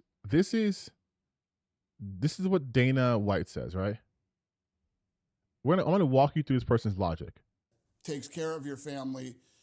I hate this whole men's mental health bullshit that they talk about. Unfortunately, when you're a man, you are the provider. You are the one that takes care of your family. You are the example for your kids when they grow up. Bad example because you beat your wife, but go off, King, I guess. And your sons, and your daughters. And you, unfortunately, you can't be that guy that's, I see these guys posting on social media, oh, I had a bad day and I'm so sad and all this other crazy shit. So unattractive. It's unattractive to other males, let alone women. I can't even imagine. So before I get to what I said in this post, I want to talk about this video for a second. What a fucking self-report, right? Like his first response is, this is unattractive to other men. Weird. Secondly, how do you start by saying you hate the way they talk about men's health, mental health, and then you go, you have to be an example for your children, and then you go, I see these men talking about their feelings, and that's so unattractive. Are you not on a podcast talking about your feelings right now? And secondly, yeah, we know you don't give a shit about men's mental health. You beat your wife. I'm sure if you had someone to talk to and work through your emotions, your first response wouldn't be violence. Men's mental health is important because men will slime themselves out at a very high rate. They are not able to handle things on an emotional level, right? Because no one lets them get them out. You want your friend to log himself off permanently from the servers of life because you don't want to hear him say he had a bad day. Like, to me, that's weak shit. You're not tough. You're not masculine if you have to consistently hold your shit in. That's not a tough thing. That's why people are, again, sliming themselves out. The harder thing is to be emotionally vulnerable. And I'm going to tell you straight up, dog, if women get the ick because you are vulnerable with your emotions, then don't be with them. That's another thing I fucking hate these guys do. Like, you gotta be tough so these girls like you. If I have to pretend to be okay all the time just to be around someone while they get to tell me how their day is and how much they feel, and I don't get to reciprocate that, that's hell. You are actively promoting the very thing you're ridiculing. You don't give a fuck about men's mental health. Okay, you're a weird loser guy. I'm sorry, Dana White, you are. You don't care about men's mental health. Like, all of your fighters, you don't care about their mental health. Like, you're a piece of shit, which we know Dana White's a piece of shit. There's no surprise there. But my first thing was, I was like, nigga, why the fuck would I prioritize the feelings of other men? In this instance, why would I prioritize how other men think about me talking about my feelings? Listen, I'm a big face. I don't give a damn if other men think I'm unattractive because I say, I have feelings and these are my feelings and I feel my feelings. I'm a goddamn human being. And all the people who would be like, oh, that's pussy shit, that's pussy shit. Bro, you're so worked up about what other men think that you're afraid to be yourself. That's pussy shit. Like, you want to get to brass tacks? It's weakness to do that. You are a weak man if you cannot be in touch with your emotions. Because then you have no restraint and you end up doing what Dana White did, which is beating his wife.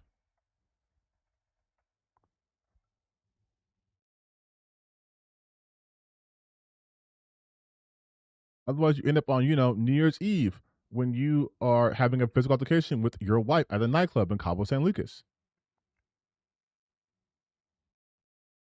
where he slapped her after she slapped him. Hey, guy, I thought you weren't supposed to have emotions. A woman slapped you. Does that hurt, bitch boy?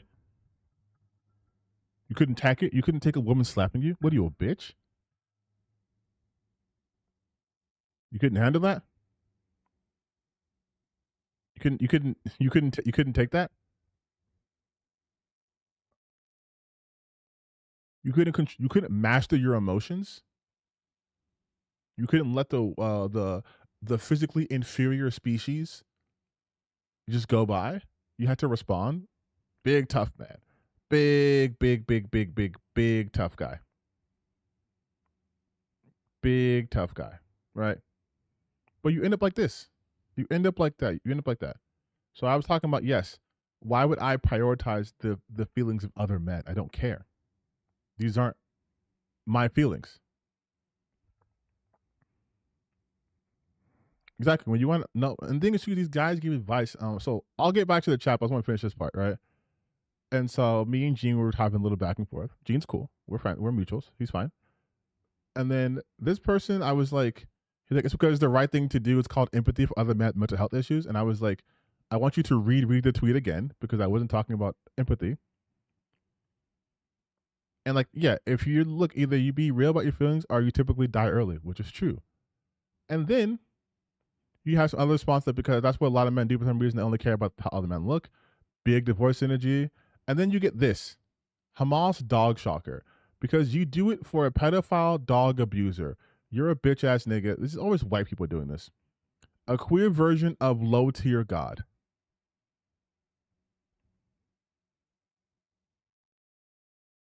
You cannot be more insecure than this. You cannot be more insecure than this. Nothing about this has anything to do with, they're obviously talking about Hassan.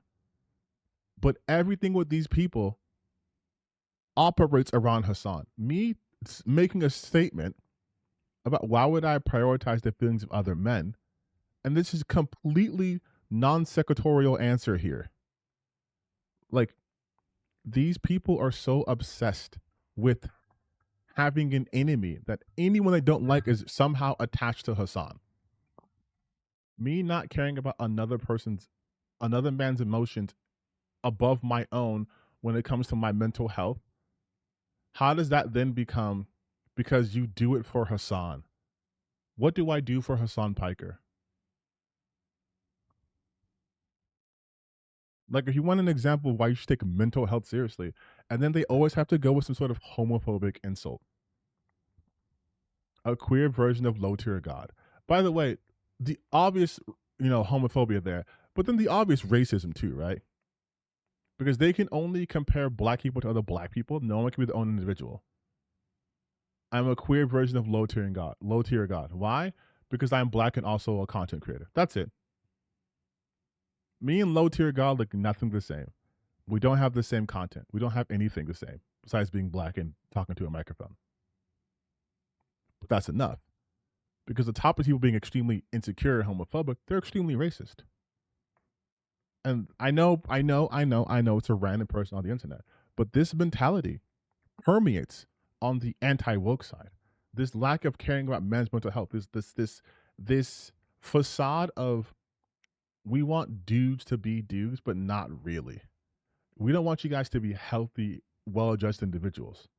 And because we don't want you to be healthy, well-adjusted individuals, when they see a healthy, well-adjusted individual, they get mad. Their butthurt, their always comfort zone, sexuality. Exactly. They get so mad at me because I exemplify, like I said, everything they view as masculine, but I am the antithesis of their worldview. That guy earlier who was like, "You're a feminist and progressive." Okay, I am. Now what? Because that's here's the real tea, you guys. These guys hate women to such an insane degree that doing things that they perceive would get you attention from women is bad. Let me repeat that. They believe, as supposed heterosexual males, that I am a performative male. I do these things. I'm a progressive. I'm a feminist just so I can hit, right? That's why you get those, "She's not going to let you hit, bro." If you guys look at my video about Klay Thompson fumbling Megan Thee Stallion, a ton of black men come into my comment section. "She's not going to let you hit. She's not going to let you hit." Because in their worldview, you need to do things to get the approval of other men, and somehow that will get you women. That's why these motherfuckers are the angriest people imaginable, because they believe in their heart of hearts that if they get male approval, that will somehow get female approval.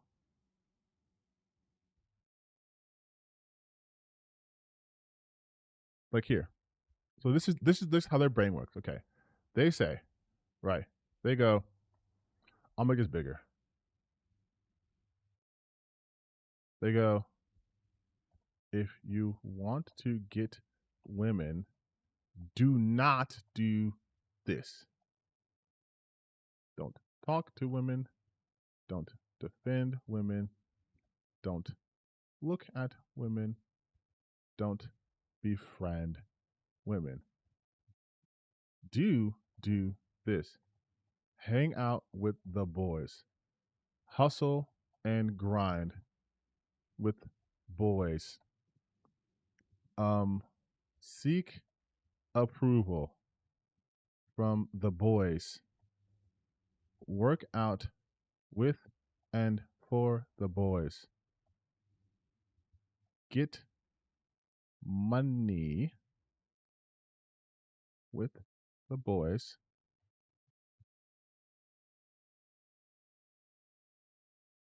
Never talk about your emotions with the boys unless it's about alcohol.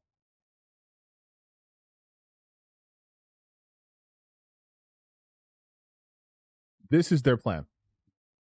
This is their plan. If you want to get women, do not do this. Don't talk to women. Don't defend women. Don't look them. Don't befriend women. Oh, I forgot. Don't show emotion to women. Women really hate that. They get in the ick.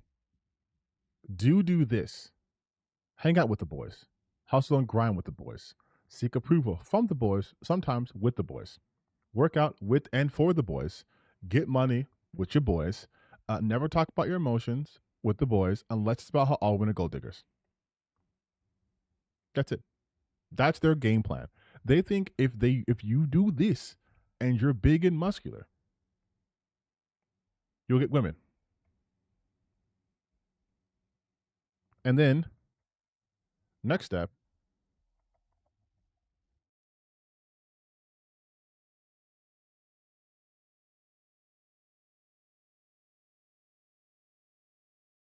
never open up emotionally.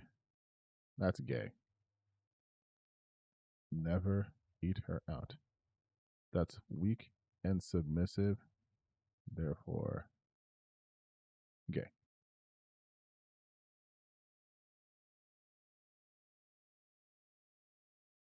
Gossip is gay. Don't.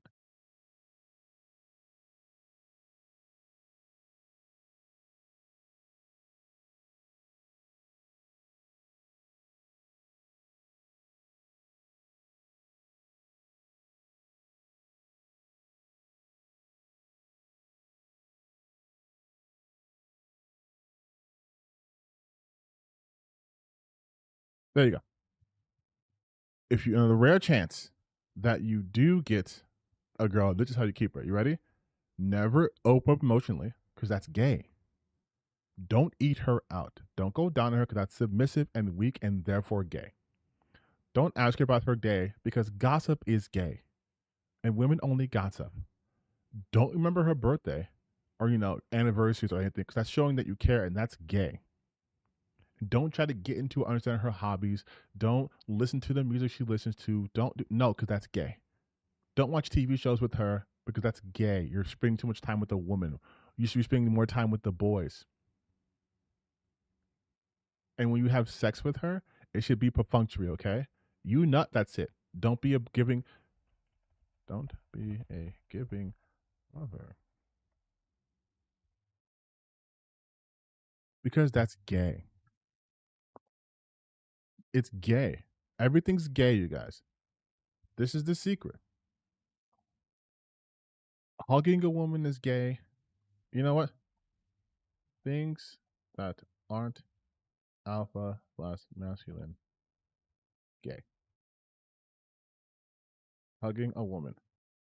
Dating a woman. Kissing a woman. Spending time with women. Wanting to spend time with a woman who wants to have sex with you instead of getting on the game with the boys.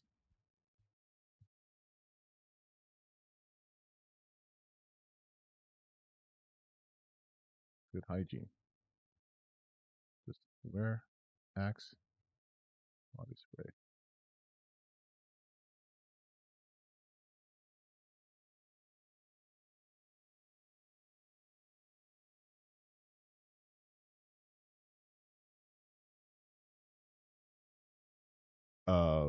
What else? What else? Complimenting. Oh yeah, complimenting a woman on her makeup, especially if you know what blending is. That's fucking gay, dude. Oh,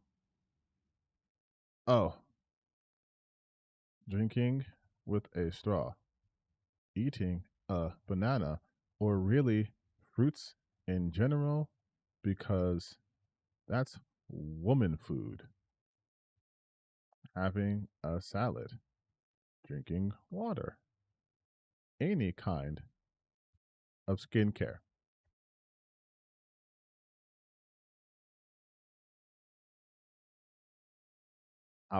Like, this is, I know I'm obviously being facetious, like I'm joking with you guys, but this is what they seriously promote.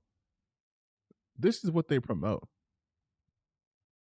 Let's see. Let's completely fuck up my algorithm. Ooh, to chase you. Let's see.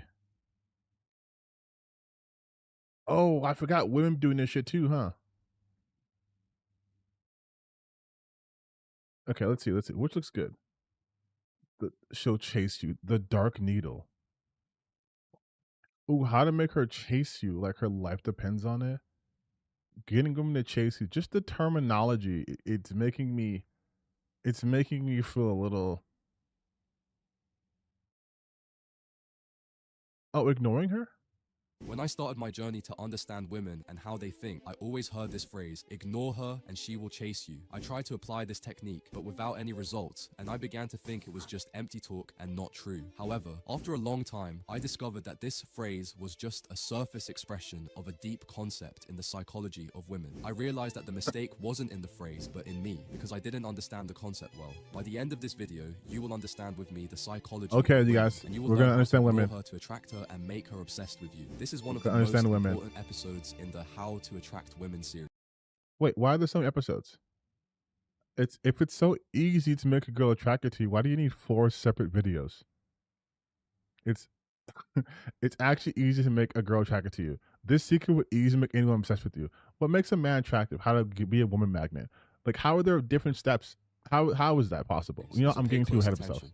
There's one thing Okay. that repels all women, and yet most guys are the embodiment of this trait. What is it, you ask? Well, I'll just give it away. Here it is, neediness. And now you will tell me, but I'm not needy. Yes, my friend, you almost certainly are. You see, neediness isn't just the obvious things, such as being obsessive, going through her text, calling her 69 times a day, and getting I'm sorry.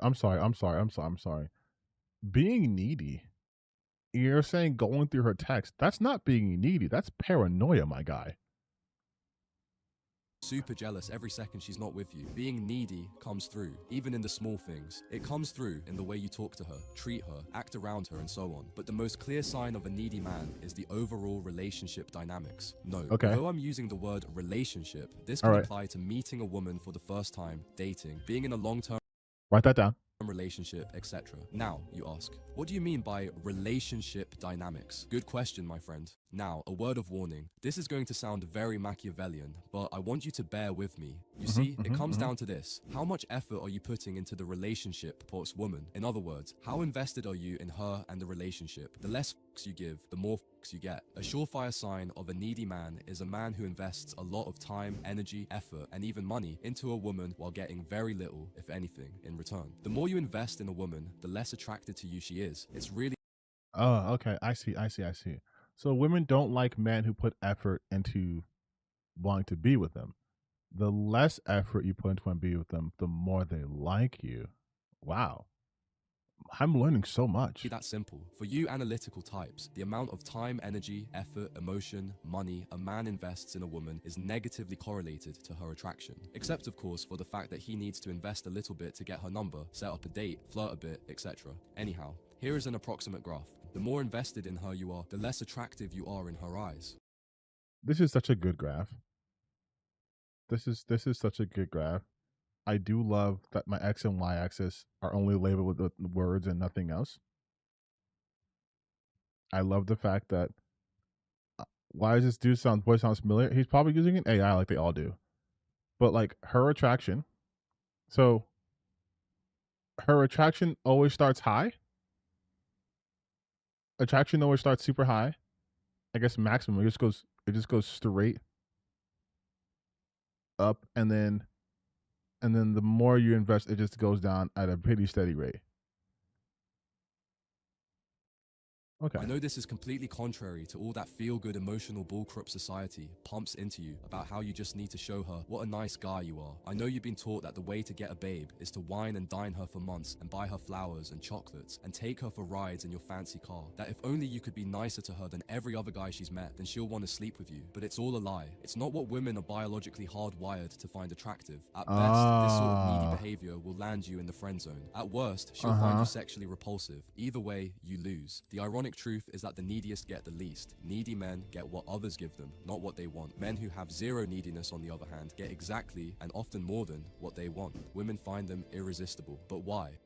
Why are women Why do they find them irresistible? instinctively attracted to guys who have zero neediness? Why are they instinctively attracted to men who have options? We will explore the evolutionary reasons for this in the upcoming episodes of this series.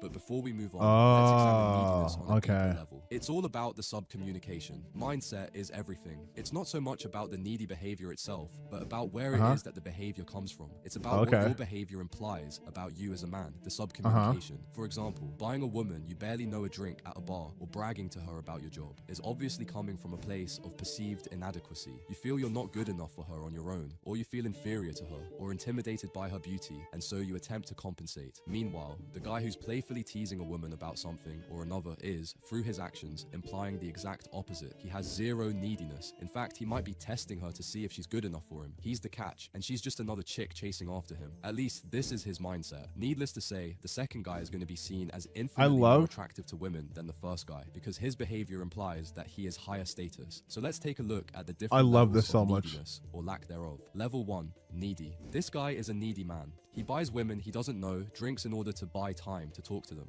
When he does get the chance to talk to them, he brags about his job, his car, his apartment, and so on. If he's lucky enough to get a date with a girl, he texts her every day. And not just any texts, but big, long, essay-like texts. He also sends, all right, good so morning, this is this is good advice if we are all the same person. Like if everyone acted the same way, if women responded the same way to everything all the time, then this is great advice, actually. I mean, the one part I will say is, yeah, I don't suggest you buy random women drinks and brag about yourself, but like, this is a full guy. How if you treat her like a celebrity, she would treat you like a fan. I've ignored lots of beautiful women in the gym at work over the years.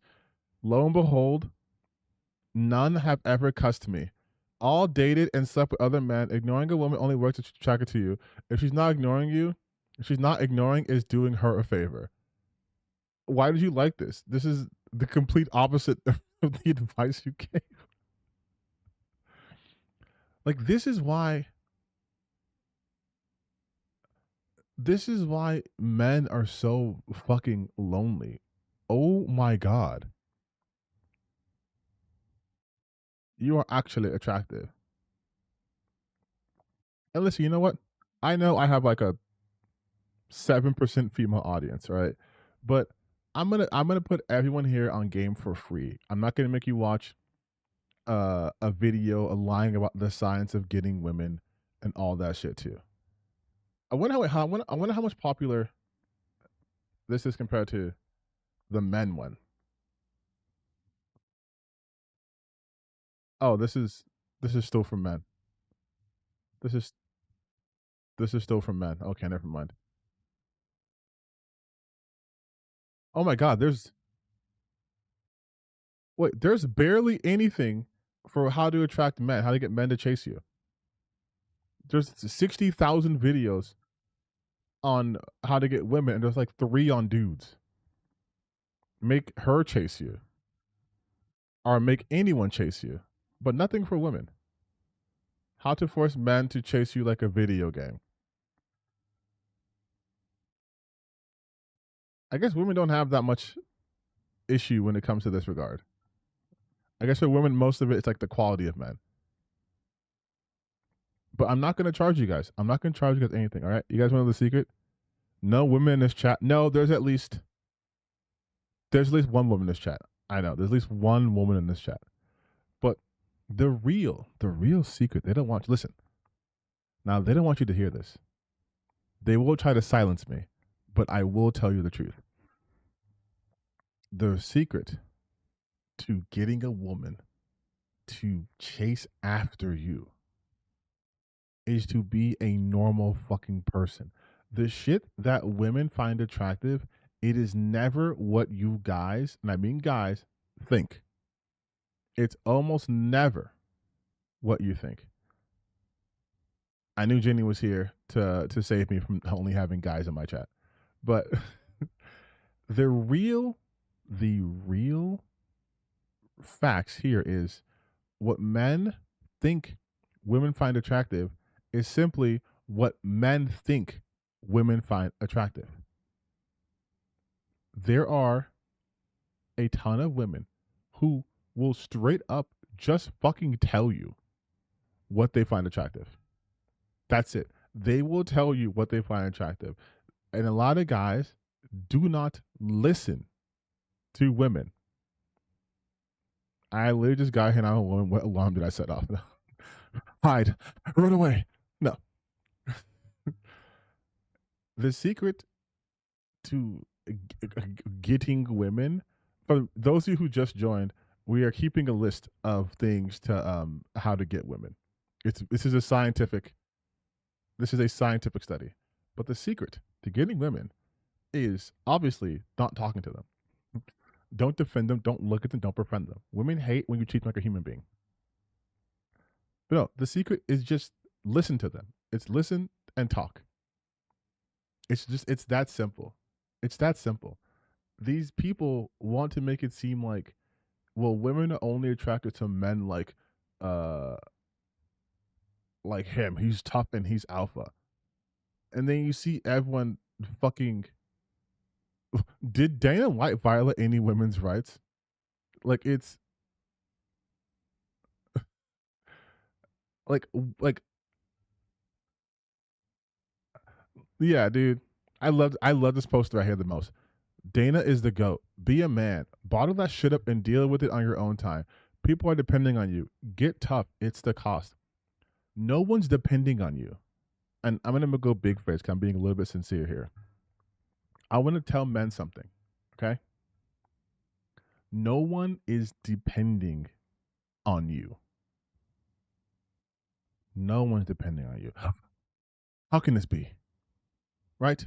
What am I talking about? How can this be? How can this be true? Who's depending on you? Now, if you have a kids and whatever, okay, they're depending on you not to be a man. They're depending on you to be a human being, to be a responsible adult. That's what they're depending on you for. Like, that's the shit men don't understand. They can create these constructs of men and women go here and men go here. We call that patriarchy. But women go here and men go here, right? And women do this and men do that. But what they don't understand is you cannot put individuals into such a strict system because that doesn't account for personality, doesn't account for hobbies or interests. Women are more like men than you think, and that's now gay. It's true. But seriously, women want the same thing you want. They want companionship. They want to feel valued. They want to feel like someone's listening to them, right? But the difference between how men and women operate is men do shit with an implicit expectation from the woman, whereas women, more often than not, do not have that, which is why you run into the friend zone, which is mostly dominated by men. I say mostly because I can't speak in absolutes, because some pedantic person is going to be like, but there's women who are femcells. Like, I get that. I know. Keep up. That's where you get into the sensation of this rules like of the friend zone, where it's you're a guy, you like a girl, so you be her friend, but you're only her friend with the express purpose of being able to sleep with her or have a relationship with her. You're not interested in her as a person. You're interested in her as access to her. You think the best way to gain access to her is to be her friend. And she's thinking, oh shit, he's a cool guy. I have a friend. And I can talk about my issues and my problems and whatever. Because women are better conditioned, they are, for social emotional tasks and skills, like managing a relationship, whether it's platonic or romantic, which is why you look at women's friendships and it's very fulfilling because they don't have to hide all these aspects about themselves. They can be a full person. Men more often can't. We are at a point now where men and women believe that they are, because our society is, right? They believe in these weird fucking dynamics that do not actually exist. They don't. It's like when we watch that Pragmata video, like, oh, the men have the protector gene. So do women. It's your fucking child. Like, it's your child. You should want to protect them, regardless of what gender you are. And yes, Wendell, you can force people into rigid roles, but it's not healthy. That's how you end up with men sliming themselves out because they think, like Dana White said, they have to tough it out. They can't talk about their feelings and emotions. And all these men, a lot of these men are sad and lonely, but if they could just talk to somebody, they'd feel better. And you know what happens more often than not? These guys fall in love with the first woman they see because she treated them not like a man, but as a human being. And they fold. And a lot of the times, because women treat most people like fucking human beings, it's basically the barista who's nice to a guy and the guy thinks he wants to fuck her or she wants to fuck him because he's not used to that kind of attention without an ulterior motive. Right? So, oh my God, that chick wants me. Why? Because she said, hi, Derek. It's like, yeah, she's a barista. She has to have that affect with everyone and she wants to get like tips or some shit. No, she wants me. Because men aren't conditioned to experience this. They think if someone gives you that sensation, it's because they want you. It's like getting a hug. Wait, no, hugs are gay. My dad never hugged me. My dad did hug me. My dad never hugged me. Well, that was gay. Yeah, and then you wonder why all your relationships fail. Women don't want to talk to a man who's like a brick wall, dude. They want to feel some level of emotional attachment. It's just I don't want to even say women. It's human. It's a human thing. Men have been conditioned like out of humanity to just be like, I have to be aggressive. I have to provide. Provide what though? Because they never talk about that. They say, I'm a provider. In what context? Well, they have a house and they have food. But does your wife feel fulfilled? Does your partner feel fulfilled? Are you providing them emotional support and emotional connection? I doubt it. They never talk about providing a pathway in which they can express their emotions with each other. They never talk about providing a sense of emotional stability. It's always actions. Why I buy this. I get this. That's great. That's awesome. But is that what she wants? Because that's another thing these guys do. They make assumptions. Well, women want a man who's stable. Sure. And secure. Also, yes. Now talk to a woman and ask her how many relationships she's been in when the guy was a fucking bum, but she stayed with him because he made her feel good. He listened to her. She could talk to him about her day. She felt at ease with him. Talk to a woman and ask how many guys she's dated who don't own a vehicle, who sleep on a couch, who are in between jobs always, who they paid for. How many times have they been with a guy who stayed with them because they had no place to go? And the reason why they broke up wasn't because them being broke, but because they lacked ambition. They had no plan for the future. It's a human want, by the way, stability. But the fact that we try to make it like, no, women want stability, therefore men must provide stability, is stupid. People want stability. You're holding yourself back by attaching these archaic ass ideas that truly never really worked. And yeah, and also obviously some women only like other women. I know that, right? Some men only like other men. Me, that was literally me between 2018 and 2010 with a girlfriend. Right. Like I always tell these people, because these guys will look at big, muscular celebrity types, whatever, right?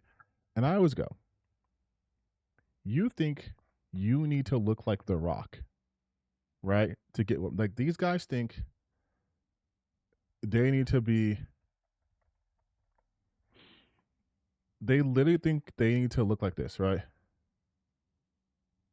They think they have to hit some sort of physical goal to look like this dude right here or look like this guy right here, right?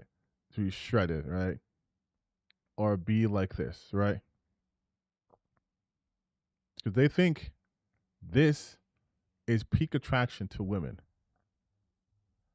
If you were to poll like 100 women and your options was rip dude, muscular, big muscular guy like this, or fucking dad bod,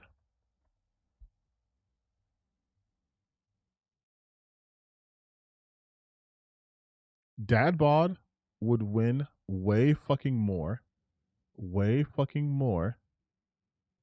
than you would think. Like, this is more desirable. This is more desirable. This is more desirable than this. Than this.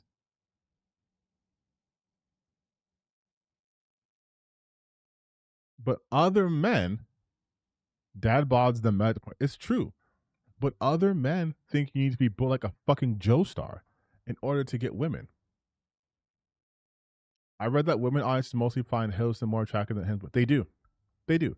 And this is not to say that there aren't women out there who might find a big bust dude to be attractive. Obviously they are. But we're going by percentages, generalities, not being like exceptions. The reason why okay, look at this way. Look at BTS. Women go crazy for BTS. Worldwide, women go crazy for BTS, right? I mog anyone from BTS. I'm more built than any member in BTS. But if you were to put me against any member in BTS and ask an average woman like who's hotter, I'd probably lose a lot, right? Even though I'm more muscular. Because that's not really important. Chris Hemsworth and Tom Hiddleston. A lot of women prefer Tom Hiddleston because of what's on the inside. What is that confidence, right? Like when he plays Loki, women go crazy for Loki. They think Loki's the hottest thing ever. Hotter than Thor. Because it's about personality. It is Leon from Resident Evil. Yeah, he's muscular, but he's not he's not Marcus Phoenix, right? Like he will think like they're like manly man. It's like Marcus Phoenix.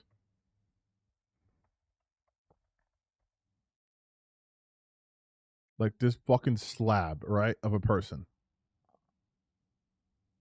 Like, yeah, that's a real manly man. So women like. I'm like, bro, these women would date Baird. like Damon Baird.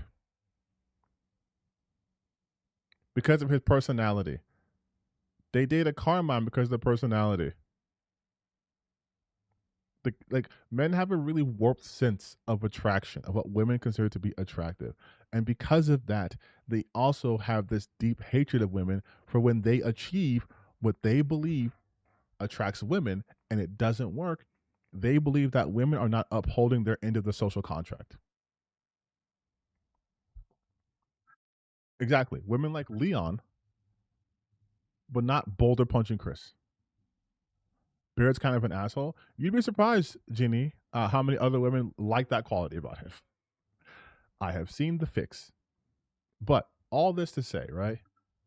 You need to just listen to women and understand that they're a human being. Like we get more caught up in the aesthetics, I think, than women do. Like I believe that. I think men, as much as our society says like women are like shallow and they only want guys who have X, Y, and Z, big muscles, big bank accounts, big everything else, you know what I'm talking about. I think it's men who are more focused than that. Like, are there women online who will say, of course, but that's not indicative of everyone. Yes, there are size queens, but the normal average woman is not going to laugh at you because you don't have a goddamn python down there. Nor are they going to, laugh at you because you don't make $700,000 a month. These are the weird expectations, mostly propagated by other men that they place on women, so that they can make money off other men who feel like they're despondent because women aren't paying attention to them. But days South African model, you don't want that. Hours in the gym, strict diet, stress and sweats on off days, buckle up. It's the same with those men. Yes, exactly. It's this idea that they come with their heads where it's like, okay, you are a man. If you want to date a woman, you need to look like Leon Kennedy. And what they're not understanding is, I know people are having recency bias with Leon Kennedy because, like, oh my God, he's so hot, he's so this. The women always liked Leon Kennedy. Leon Kennedy didn't just get hot because he looks like this, right? They liked Leon when he looked like this. They liked Leon when he was 21. They liked Leon in every fucking age, all right? And he wasn't this jacked beefcake in everyone. He was basically a twink. And they still thought Leon was hot. Because Leon's personality, his character, when he looks like this, they still think he's hot, okay? But all the dudes see, they're like dudes will look at him and be like, he looks kind of weak. His arms aren't good enough. His chest have weak inserts, right? And women look at him and they go, look at his arms. They're big and beefy. Dudes are like, he's weak. He's like a little twink. He's like a little baby boy. And they're like, he has a good sense of humor. He's competent. That's nothing too. Competency is an attraction. It's attractive to be competent in something. That's also why you'll see guys who maybe physically don't look like they should get girls, but they're really good at something. And the girls are just like, oh no, it's just hot to see him. Like, I've known guys who were like into DDR and they had girlfriends. And the girlfriend would just love the fact that they were so competent at it, so good at it. Like, there's so many things that women find attractive, you could never list them all. But we men think we could. I saw on Twitter today, these women were going crazy over, I'm going to see if I know his name. I think it was, who's that guy from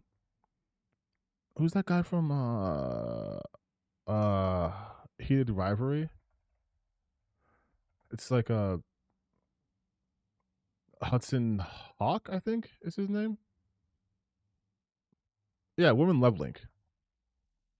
Hudson Williams. I don't know who Hudson Hawk is. Okay, so like Connor Story, right? His name was Connor Story.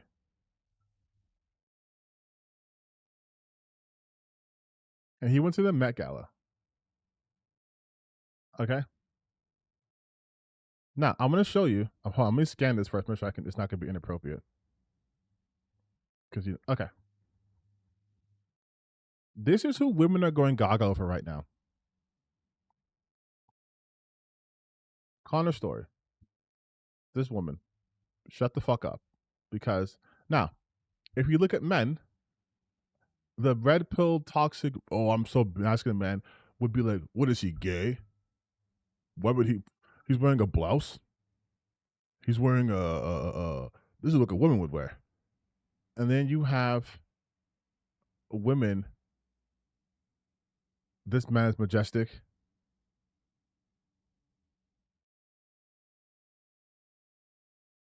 Like, how can you not say cunty? Can't stop watching this reveal. Connor Story with his plump arms.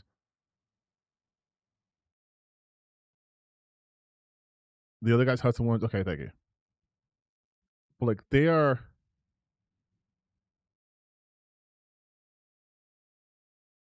like, they were going crazy for this. Like, they loved that shit. 4 million views, 168,000 likes. Again, his plump arms. He's wearing my gear. Yes, there are men who dress like this, who other straight men will be like, this guy's the gayest thing. And he's drowning in it. To be a little vulgar, I'm sorry, but he's drowning in it, right? Because there's something about being confident in yourself, to being secure in yourself. Like, to be secure in yourself enough where you're not restricting yourself by clothing that's typically worn by one gender. Because you still make it manly, right? Because you're a man. That's attractive. Like that's an attractive quality. But a lot of men are so afraid. Why? Going back to what Dana White said, because their first thought is, but what would the other men think of me? I watch lots of NBA. Lots of NBA players are traditionally, tough guys, men, right? But I remember when Kobe, rest in peace, when Kobe did a fashion show, or he did like a fashion fit, and people were killing him for it. Not the women, the men were. Because, oh, you're a tough guy. You're a tough guy. And then you're wearing shit like this.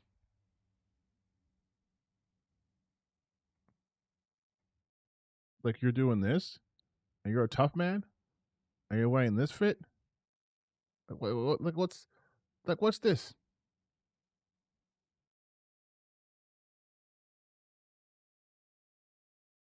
Like guys who change their fashion beyond wearing black.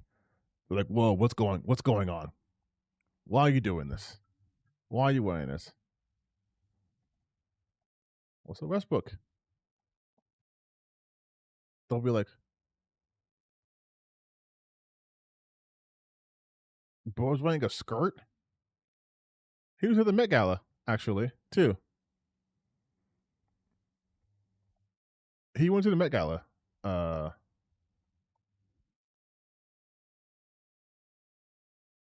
And I guess the abs were the were the outfit. I mean, if you got it.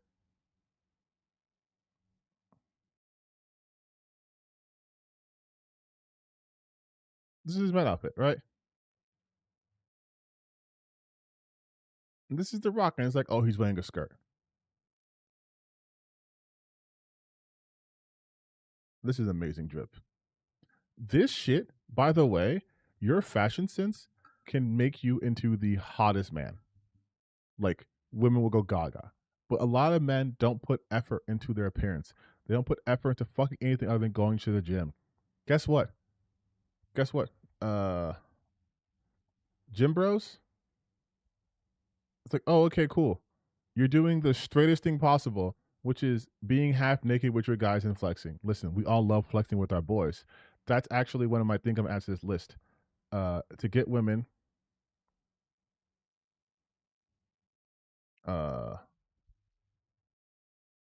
flex with the boys. That's adding on the how to get girls, the do list. But like, yeah. Oh yeah. You look awesome. What's your clothing? Is it Rascal Apparel? Is it this? Is it Gymshark? Is it singlet? Is this all you're gonna wear? Is this all you're gonna have?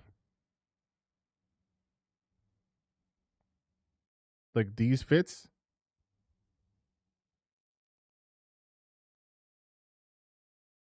Like these are your outfits? Gymshark? Big sweats, pump covers? Have you guys ever seen like a bodybuilder in like formal wear?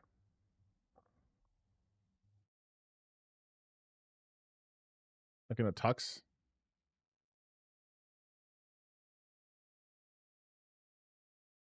This shit looks awful. This shit looks terrible. Right? Most of these guys have no fashion sense. And you know who has the worst fashion sense? Andrew Tate. Lululemon. Andrew Tate. The Met Gala has some hard fits. But like someone like Andrew Tate dresses for other men. He doesn't dress to attract women because that's not a part of his. Why am I doing an Andrew Tate impersonation all of a sudden? It's not a part. God damn it! I gotta stop. One more time. It's not a part of his taste. He doesn't care about women. Not part of it. Now, get a bottle of water. Okay, I'm done. But like, look how the tape on the dress, right? Awful fitting suits, right? Very, very tight fitting clothes. Why? because they always want to exude power. So it's always shit like this. It's always about power. It's always about power. Let me show off the muscles that I have from drugs. They don't wear fits like this. They can't do that. They have to always wear ill-fitting fucking clothes. Andrew Tate wearing the tightest pants possible that he can find, goes to the snuggest section. Why? So he can always look imposing. But these cuts are ass. Like, this is ass. This shirt's way too tight. This blazer's way too tight. They look like, exactly, they look like babies. They look like they were dressed. They look like this was the outfit they wore on picture day, and they just never got over it, right? This isn't attractive to women. Now, these are the guys who tell you, I'm a top G, I'll get girls, and we can do all these things. But this is all for men. This is for men. This is the equivalent of when they talk about how women wear these tight tops, and this is not to attract men. This is also to attract men.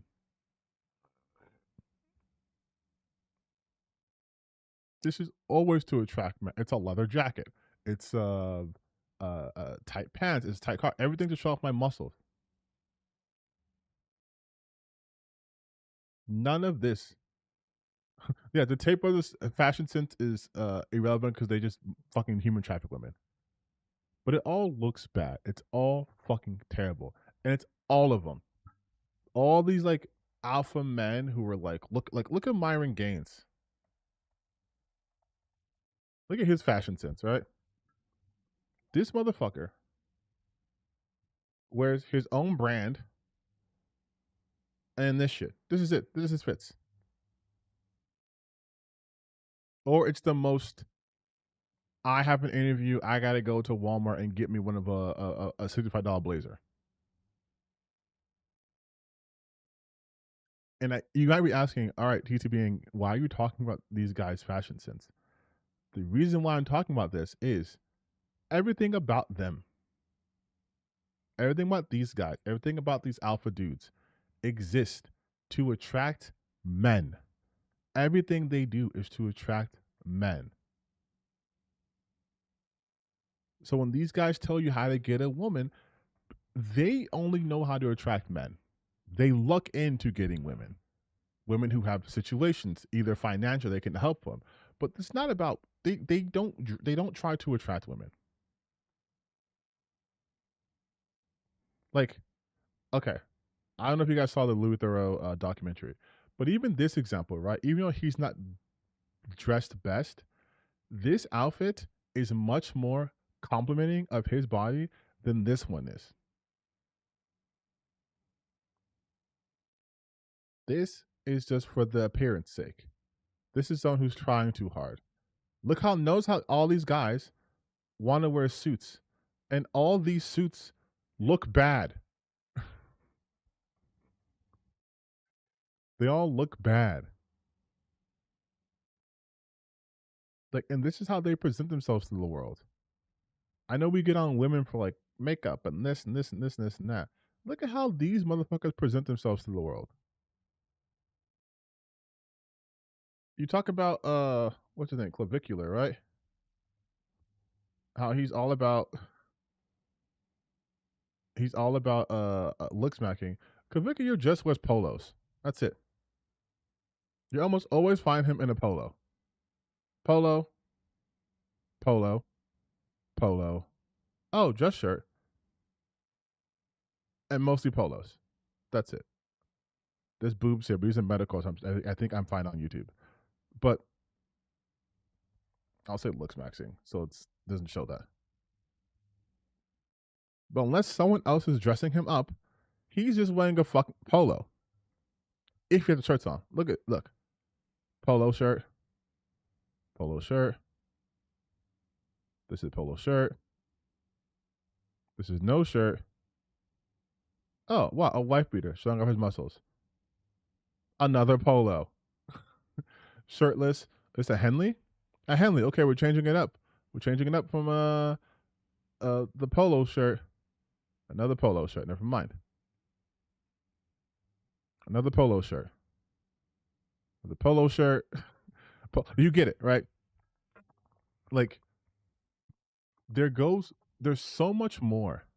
There's so much more out there. You guys don't have to be like this. You can have fun. You can dress fun. It doesn't fucking matter. It doesn't fucking matter how many times you smash your face, how much testosterone you take, how much synthol you inject into your arm to make them look better, how much trend you're on. These aren't going to attract women. They're not. I should say, like, women who are into men, right? It's not going to attract them. Like, have you guys ever seen, like, it's like the expressions like boyfriend air and girlfriend air? Women, when they get with men, they almost always upgrade the man. Here's what I mean. Let's look at Travis Kelce. Like what's his exes, right? Travis Kelce, when he was dating black women, Travis Kelce was moving like he was John B. Okay, Travis Kelce was out here getting fades. Look, like, this is a handsome man now, right? Look who he's with, handsome man, right?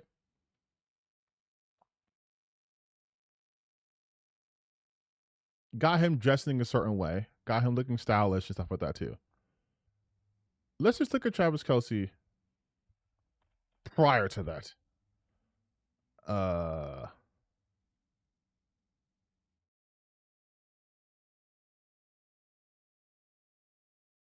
Travis Kelce, it's a rookie.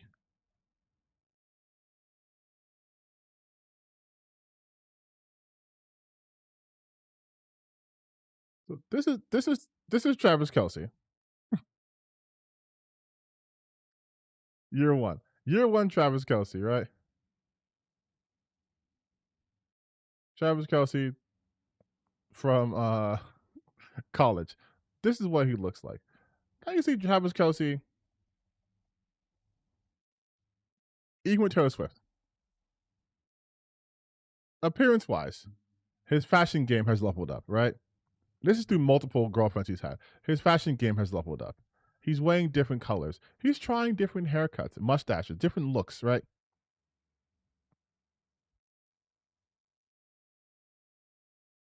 Like, he's trying different looks, all that stuff. Like, we'd love to see that. We'd love to see that. I don't care about Taylor Swift right now, but we love to see that. Women will often than not upgrade the guy to make him look better, to fit a certain aesthetic. Because men usually come in looking like fucking slobs. Women see the vision. So if you are already coming in half complete, you make yourself stand out more than any other guy. And it's basic shit. It's grooming, getting your nails clean or keeping them clean, right? It's knowing when to trim up. It's knowing, what cuts look good on you. Those are also attractive. Just having big muscles. How do you look in a suit? Women like men who do GQ, right? The GQ look, that's fashion. It's like, oh, Travis Kelce GQ. Like, look, we saw all those ill-fitting suits from Andrew Tate. Here you go. Here's a non-ill-fitting fucking suit.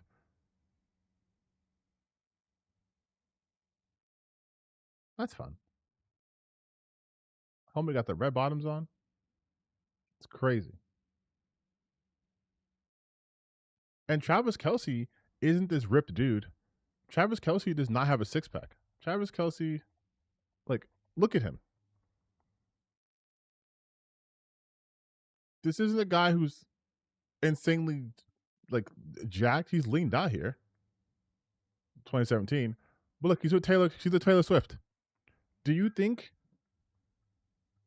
this is bothering her? He's not this super jacked guy. Neither is Patrick Mahomes. And Patrick Mahomes had a girlfriend coming into the NFL. Them shoes are sick. But like all of this, right? all this fucking preamble that I'm telling you guys, like these, like this is off season still, but this is what he's gonna look like when he's no longer playing football. Just like a regular fucking guy. And she's not like saying ew, disgusting. You don't have to look like a supermodel. You don't look like a fucking superhero to be attractive to women. You also don't need to have a ton of money. You don't have to listen to what Dana White said. You don't have to be this guy who's super closed off. Women like guys who are fun. Travis Kelce has a brother named Jason Kelce. Jason Kelce has like a wife and kids. Jason Kelce looks like this. Looks like this.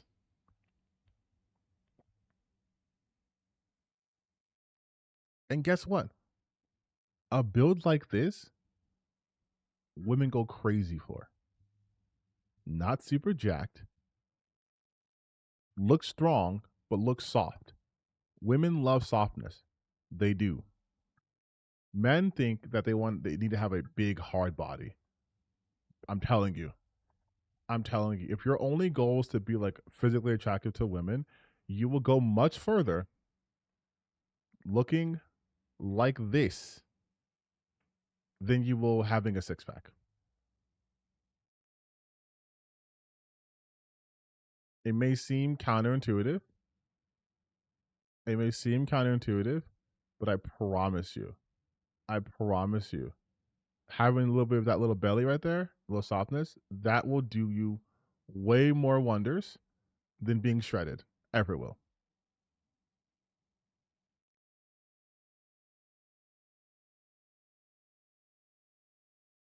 Thus completes my deprogramming of the male species. I hope that was informative. I hope everyone clipped it. I hope you guys took notes. There will be a test on Saturday. But yeah, I'm just tired of it. Like it's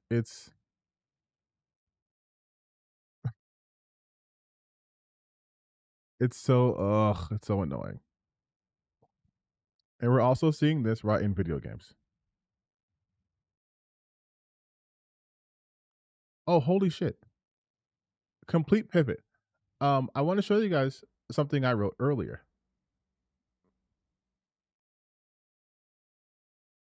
Uh-oh.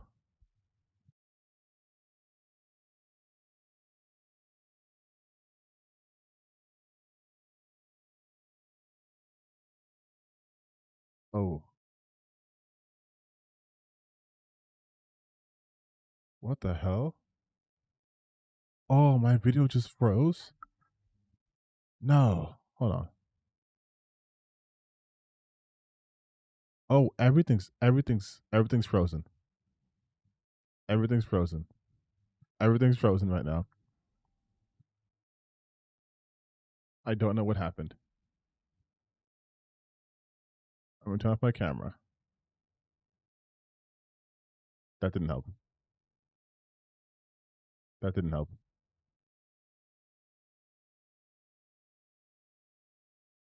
I was oh my god. Wait, I don't know what's happened. My camera just shut off. I didn't lose any frames. I haven't lost a single frame. And it's literally oh no. Oh no. You guys just see me stuck, right? You just see me stuck with my mouth open. Oh my god. I can't. My shit's frozen. You still see me, but am I like moving or am I stuck? Like am I stuck? Because I still feel like I'm stuck. I'm not stuck. I'm just stuck on oh shit. I'm just stuck on my end. Oh my god, I feel like a dumbass. Oh holy shit. Hold on. Let me see if I can find my chat on YouTube. Wait, hold on. On my, oh my god, I feel like a dumbass. Oh shit. So it's just me. It's just me. Okay, so on my screen. Okay, I'm gonna show you my screen.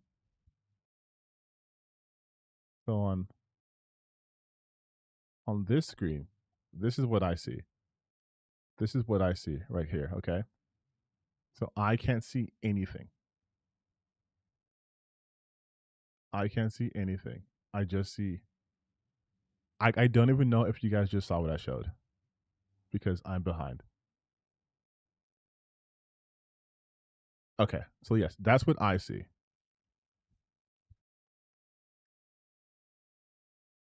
That's bullshit. That sucks. That sucks. Okay, so now I'm looking at myself. Okay, that's weird. That's weird. Okay, I gotta stop. But what I wanted to show you is here. We'll go to this post. What the? What is happening? Oh, okay. Chrome just crashed. Okay, everything's crashing.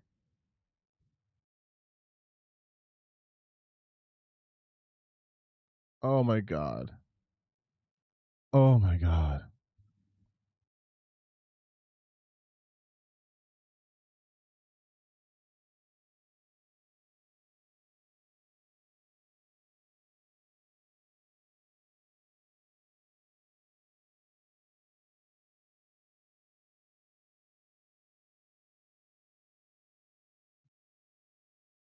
What's that then?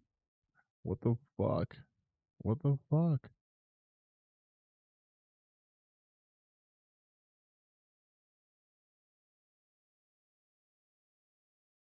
Oh my god.